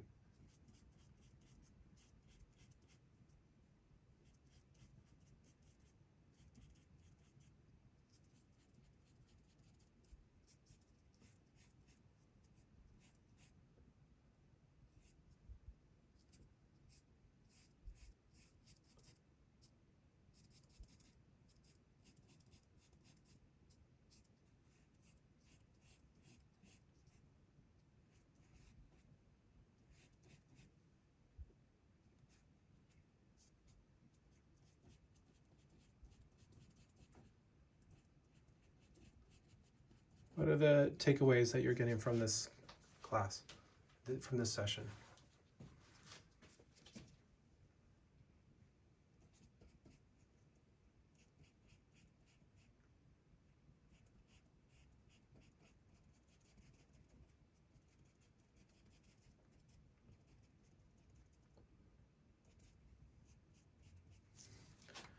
Yeah, it's just varying pressure. Yeah, the brush is the most sophisticated drawing tool ever made. So it's amazing because of how flexible it is.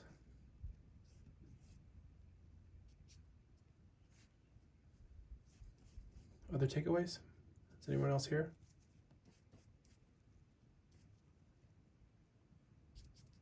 Okay. You guys are so quiet.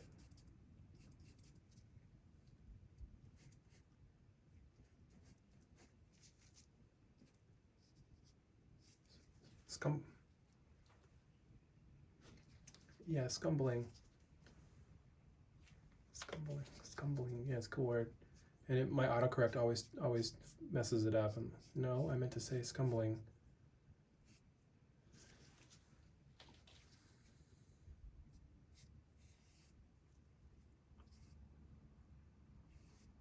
I love Caravaggio. In fact, I think it has he's probably the main reason why I love painting. Why I started painting. I just love the way he thought and the way he worked.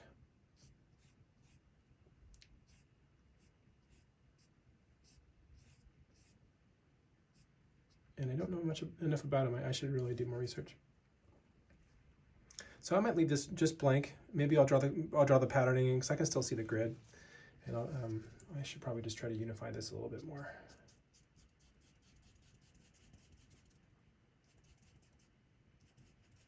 So lots of little touches are really helpful if you don't feel like making big, bold brushwork.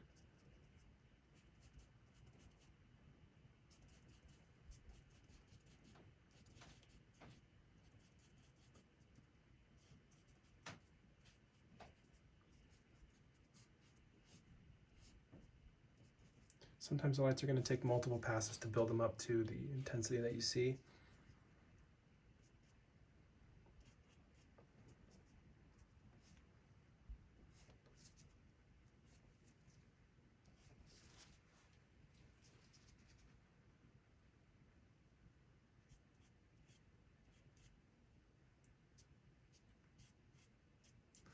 Okay, back to his skin. I'm going to work on his arm a little bit.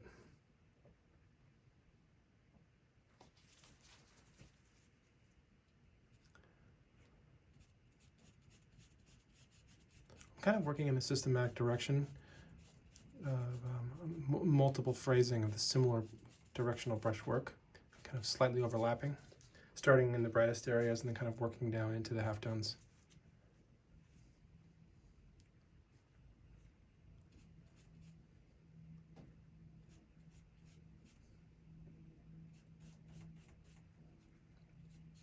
And because a lot of the lights in Caravaggio's works are kind of frontal, or they often gradate towards the edges of the forms. So they get darker and darker and darker as they turn away from the light.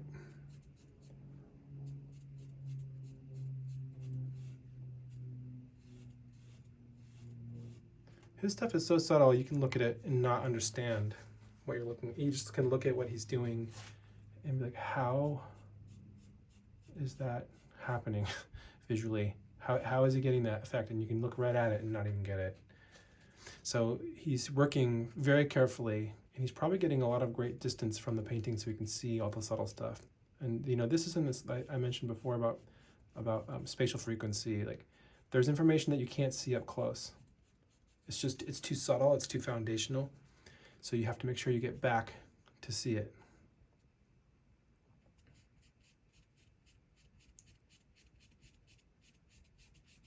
And that's not something I have been doing because I'm working here in front of the camera, trying to get a lot done. But generally, I try to step back about 8 feet to compare what I'm doing to what I'm looking at. And I think that should be something that everyone should be doing, like really, really often. You know, get back and just observe. In fact, if you can stand back there and view your painting and make your decisions in your head before you come up to touch the canvas, your paintings will be better. They'll be more lifelike, more illusionistic. So in other words, I could be standing 8 feet back and go, okay, I need to add a little bit more light into here. And then I load my brush and I walk forward and make the mark, and then I step back to observe it. And this is how you get the effect of like the painting being really realistic from a distance and then dissolving into brushwork up close. So you literally have to make the painting with that distance as part of the process.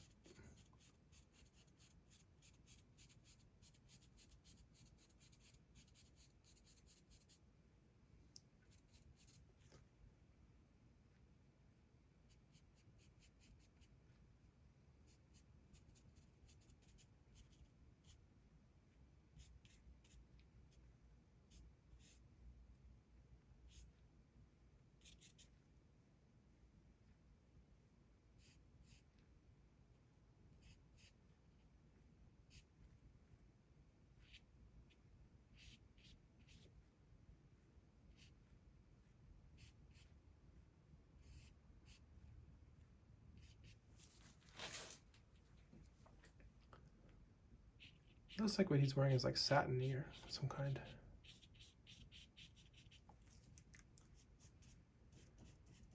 Okay, what's the time?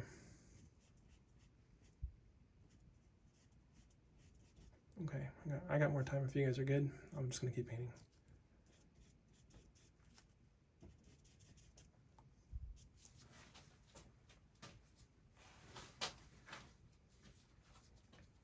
I kind of skipped the hard part. Maybe I'll go into the hand.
So yeah, I don't think he had any underdrawing in his work, which is what makes him so mystifying too, is that it's hard to imagine these paintings that were so illusionistic having no preparatory underdrawing.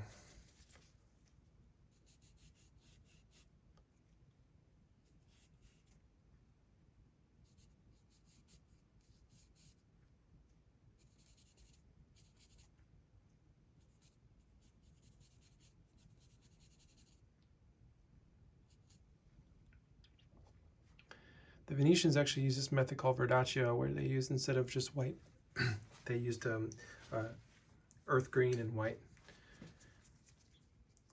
And so all of their underpainting was like really cool colors, which was complemented by like the rich reds and ochres and, you know, sanguine colors later.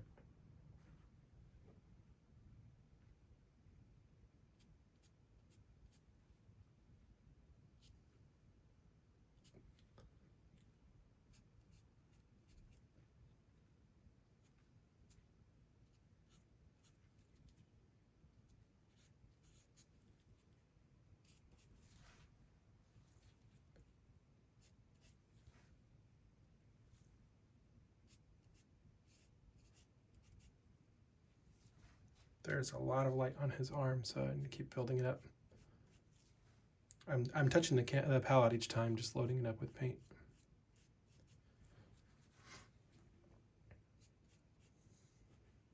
So the more you touch the paint, the more it's going to become brown. So it'll dull the effect the more you work the paint.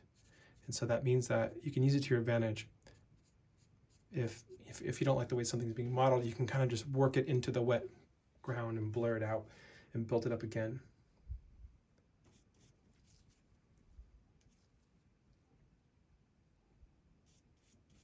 Sure.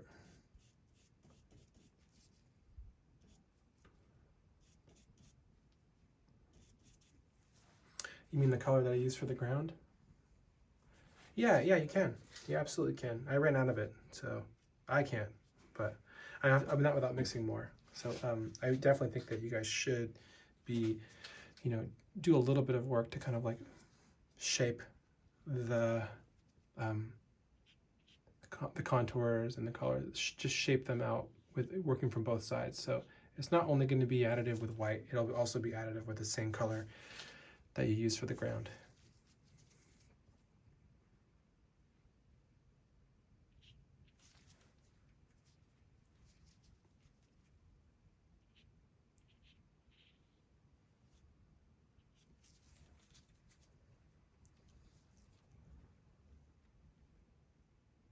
Can you see me changing my orientation of the brush, like trying to get at the painting from different angles?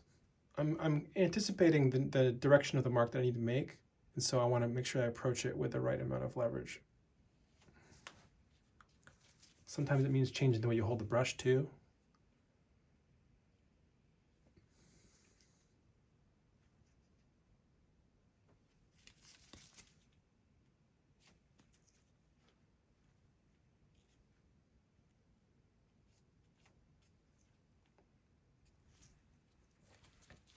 Okay, back to this leg.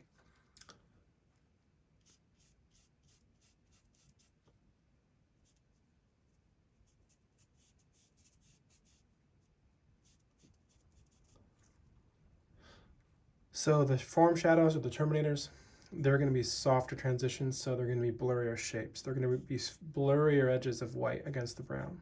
In fact, there might be some areas where it's almost indistinguishable. They're so like subtly mixed into one another that they become like almost invisible transitions. And then the cast shadows are generally going to be much harsher edges, sharper edges.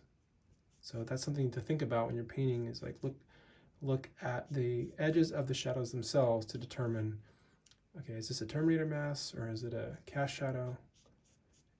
And you can kind of create a hierarchy of sharpness, or what I'm trying to say is you can create a map of contrasting edges and start to locate where the sharpest sharps are and the softest soft edges are.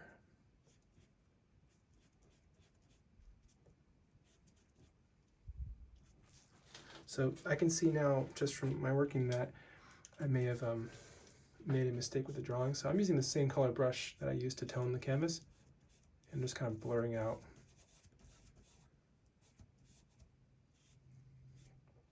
So using the same Imprimatura color is actually really helpful in like further transitioning some of these values into one another.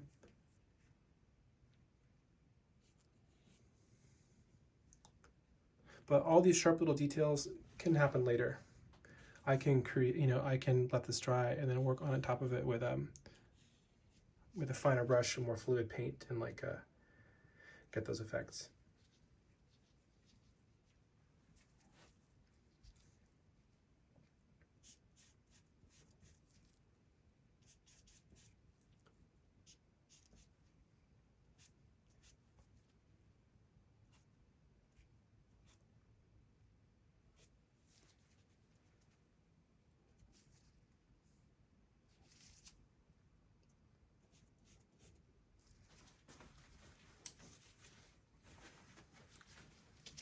I see a lot of light in the shadow here. This is something to consider, is that try and have your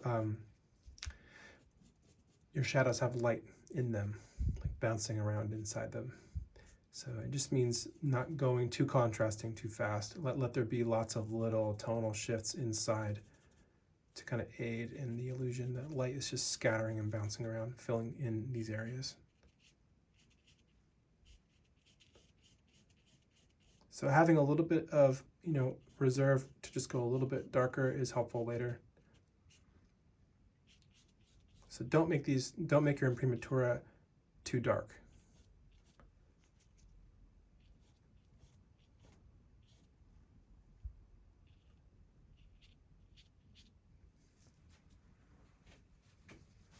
This is how Velázquez was learning too, because he studied Caravaggio really closely. In his earlier paintings, you can see the influence. Like his earlier paintings are so tightly realized.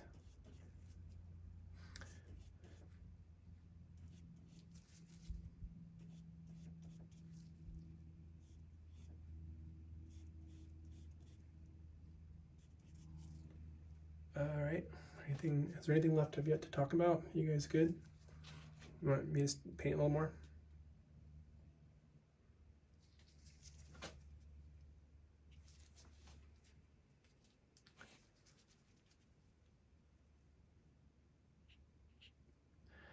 I was just thinking that same question, actually. I was like, do I add white there? Maybe. I can see lots of little marks in his hair that look like they were picked out with like a finer brush. Yeah, because I could be glazing over with a brighter color. Maybe I'll do a little bit of that.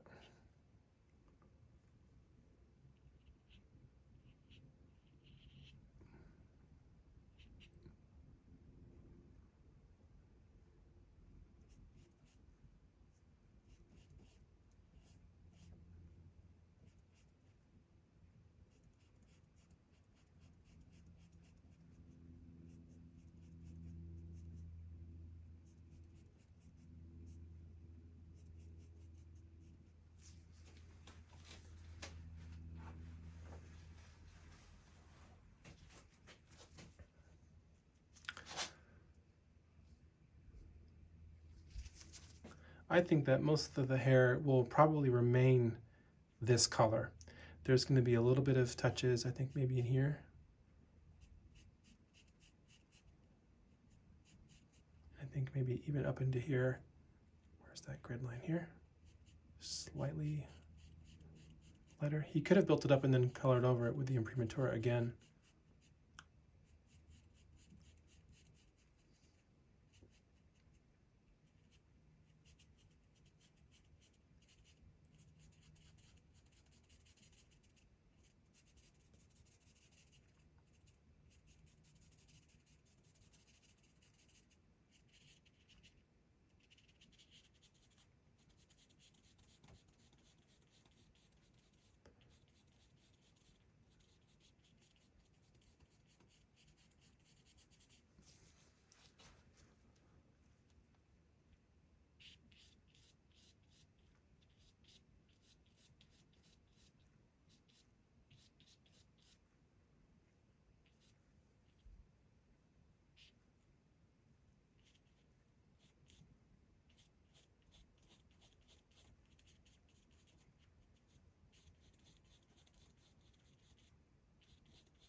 I'm using barely any white at all, just kind of like teasing out those little lights.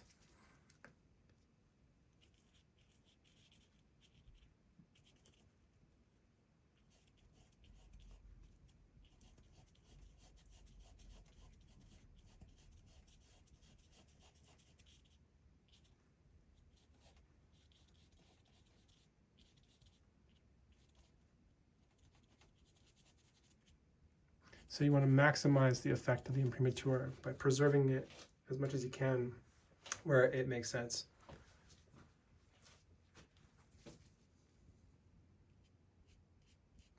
And once you glaze it, it's not the finishing step either. I mean, you could glaze it and then decide to work into that with whites again.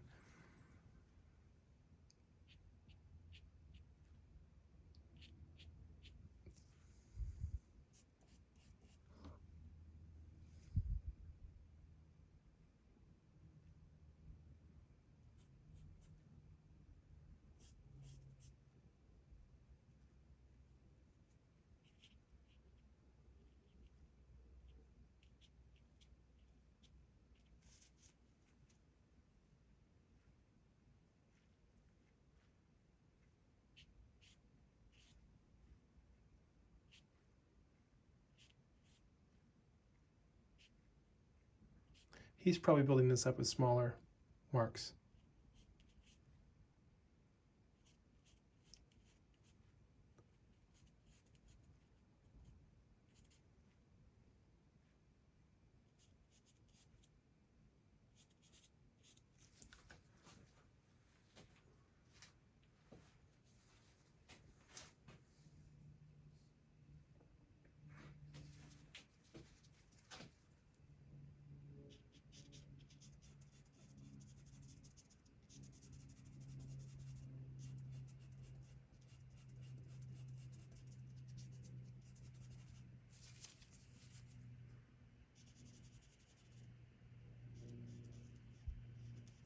He could even be using his finger to smudge some of these edges. Sometimes there's nothing quite like it, like getting your finger in there and actually manipulating it, because the touch is so direct that you can understand how it needs to be moved. But I don't recommend it, because you will eventually get it in your mouth. But I do it all the time.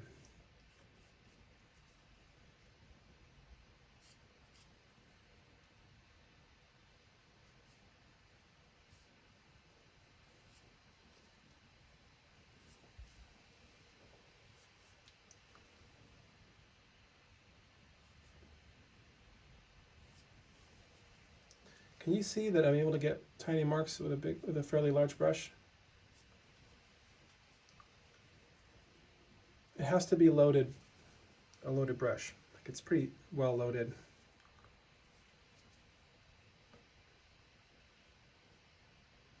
And then you deposit it, and then you kind of just let it be.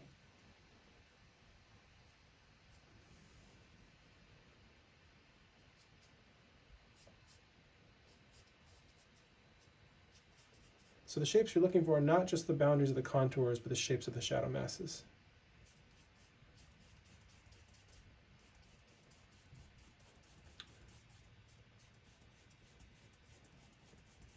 I teach life drawing, and I often teach heads and hands. I actually taught it for the past 5 years, but the last 2 semesters I have not taught it. But that's the most developed class I teach. I've taught just because I've taught it so much. I also teach beginning painting, but I haven't taught that since 2018.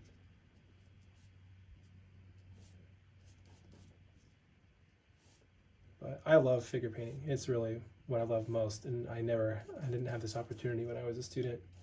So it really means a lot to me. But the head and hands class is fantastic. So if I'm teaching it again, I'll let you guys know if you haven't taken it yet. It's a really good class. There's a lot of information. We cover the psychology of facial expressions and anatomy, and painting and drawing from casts and from observation of models. It's just a really rich class. Has anybody here taken it yet?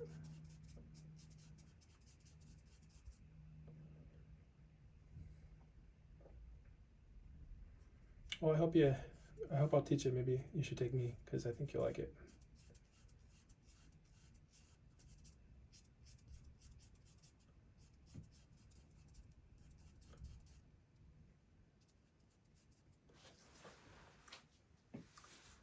Yeah, I think we got robbed, man. Honestly, I feel like, all of us got robbed. It didn't have to be this way. It didn't have to be this bad. But yeah, that's the downside of painting, teaching remotely, is that we don't have that interaction. And I paint alongside everybody when we're in class, so I'm working on my own version, and I'm talking about what I'm doing as I do it. And every time the model breaks, I go around and give feedback.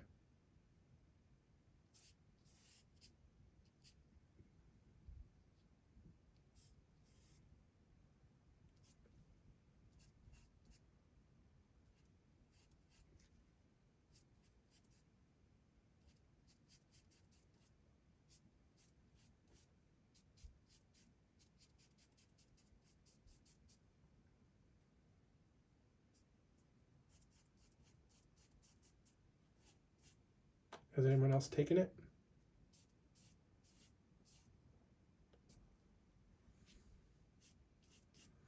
Well, maybe if I can put a put a bid in to get it again, because it's one of my favorite classes. And if we are teaching remotely, it's the one actually I'm most prepared to teach, because I just have all the content down and like, but yeah, it's a great class. I mean, everyone teaches it differently, so I don't know how Vladimir and how other people are approaching it, but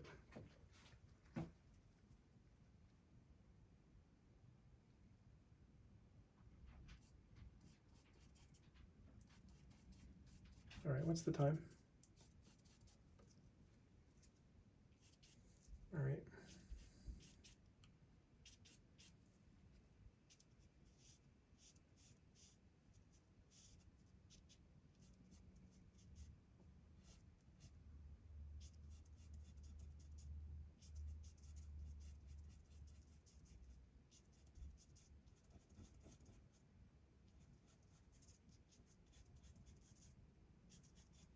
Oh, they absolutely have models.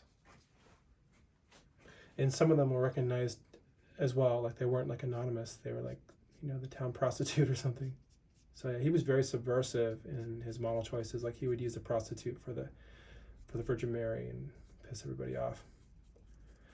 But yeah, and I think it also reinforced the fact that these may have been done using optics, because he's actually having people posing in actual settings, and you know.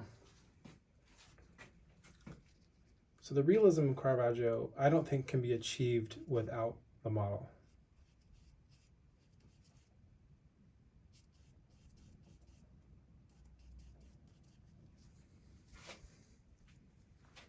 Cool, this is coming along. It's looking great. I like it. That's usually, it's rare to like your painting, especially in this beginning stage. Usually it's like, oh God, I got a long way to go. But honestly, this is the hardest part of the painting. You know what I mean? It's absolutely the most difficult part. So take your time with it. I would say begin it really soon. If you need feedback, I can help you.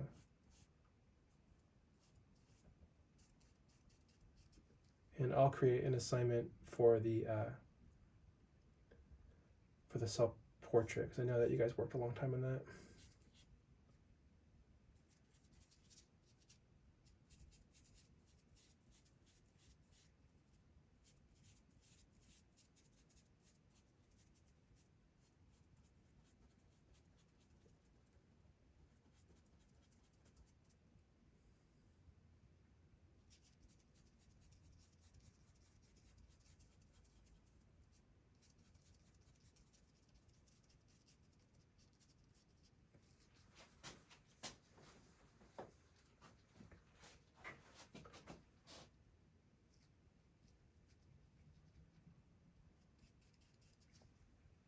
When you squint way down, you can see that the lighting is really catching the bone underneath the surface of the skin. You can't see it unless you squint, but it's like a thin highlight going down his arm. So I'm going to lay down the shape like that, and then I'll kind of like work the edges of it into the background.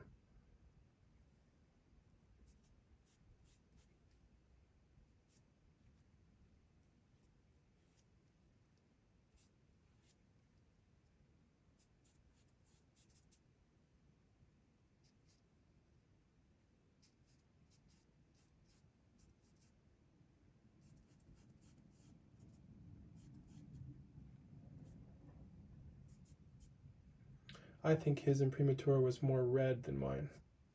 I can just see it coming through the paint.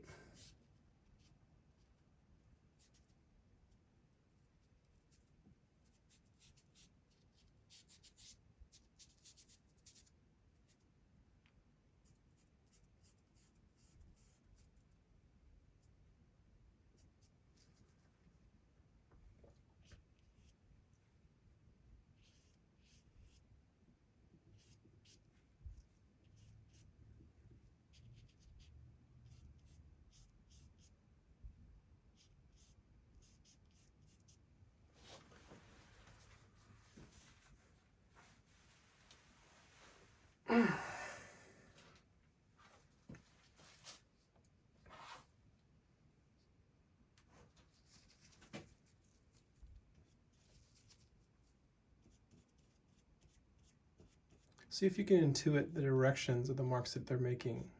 See if you can get a sense or imagine the way they're touching the surface.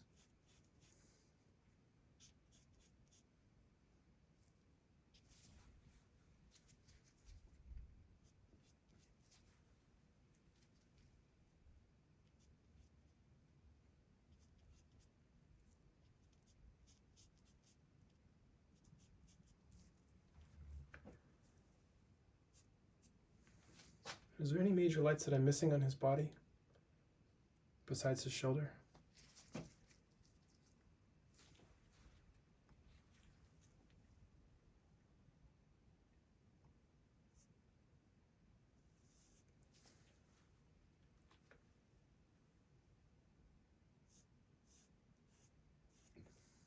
Like here? Mm-hmm.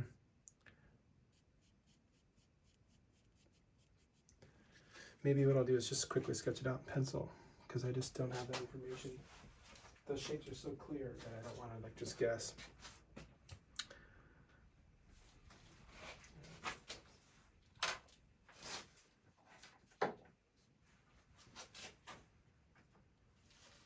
Here it is.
Crazy Mike.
All right, you guys still with me?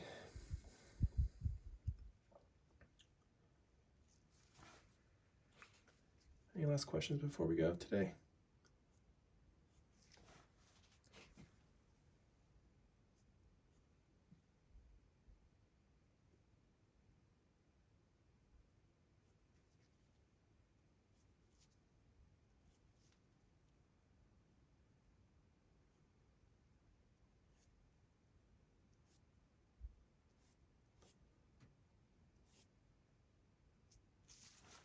Awesome. Well, have a great weekend, guys, and let me know if you're having any trouble. I'll be posting the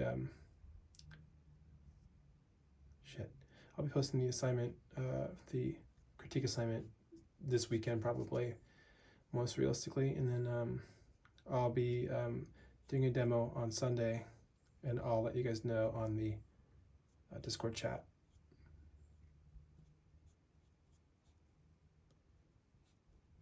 Okay, you guys, have a great weekend. Stay safe.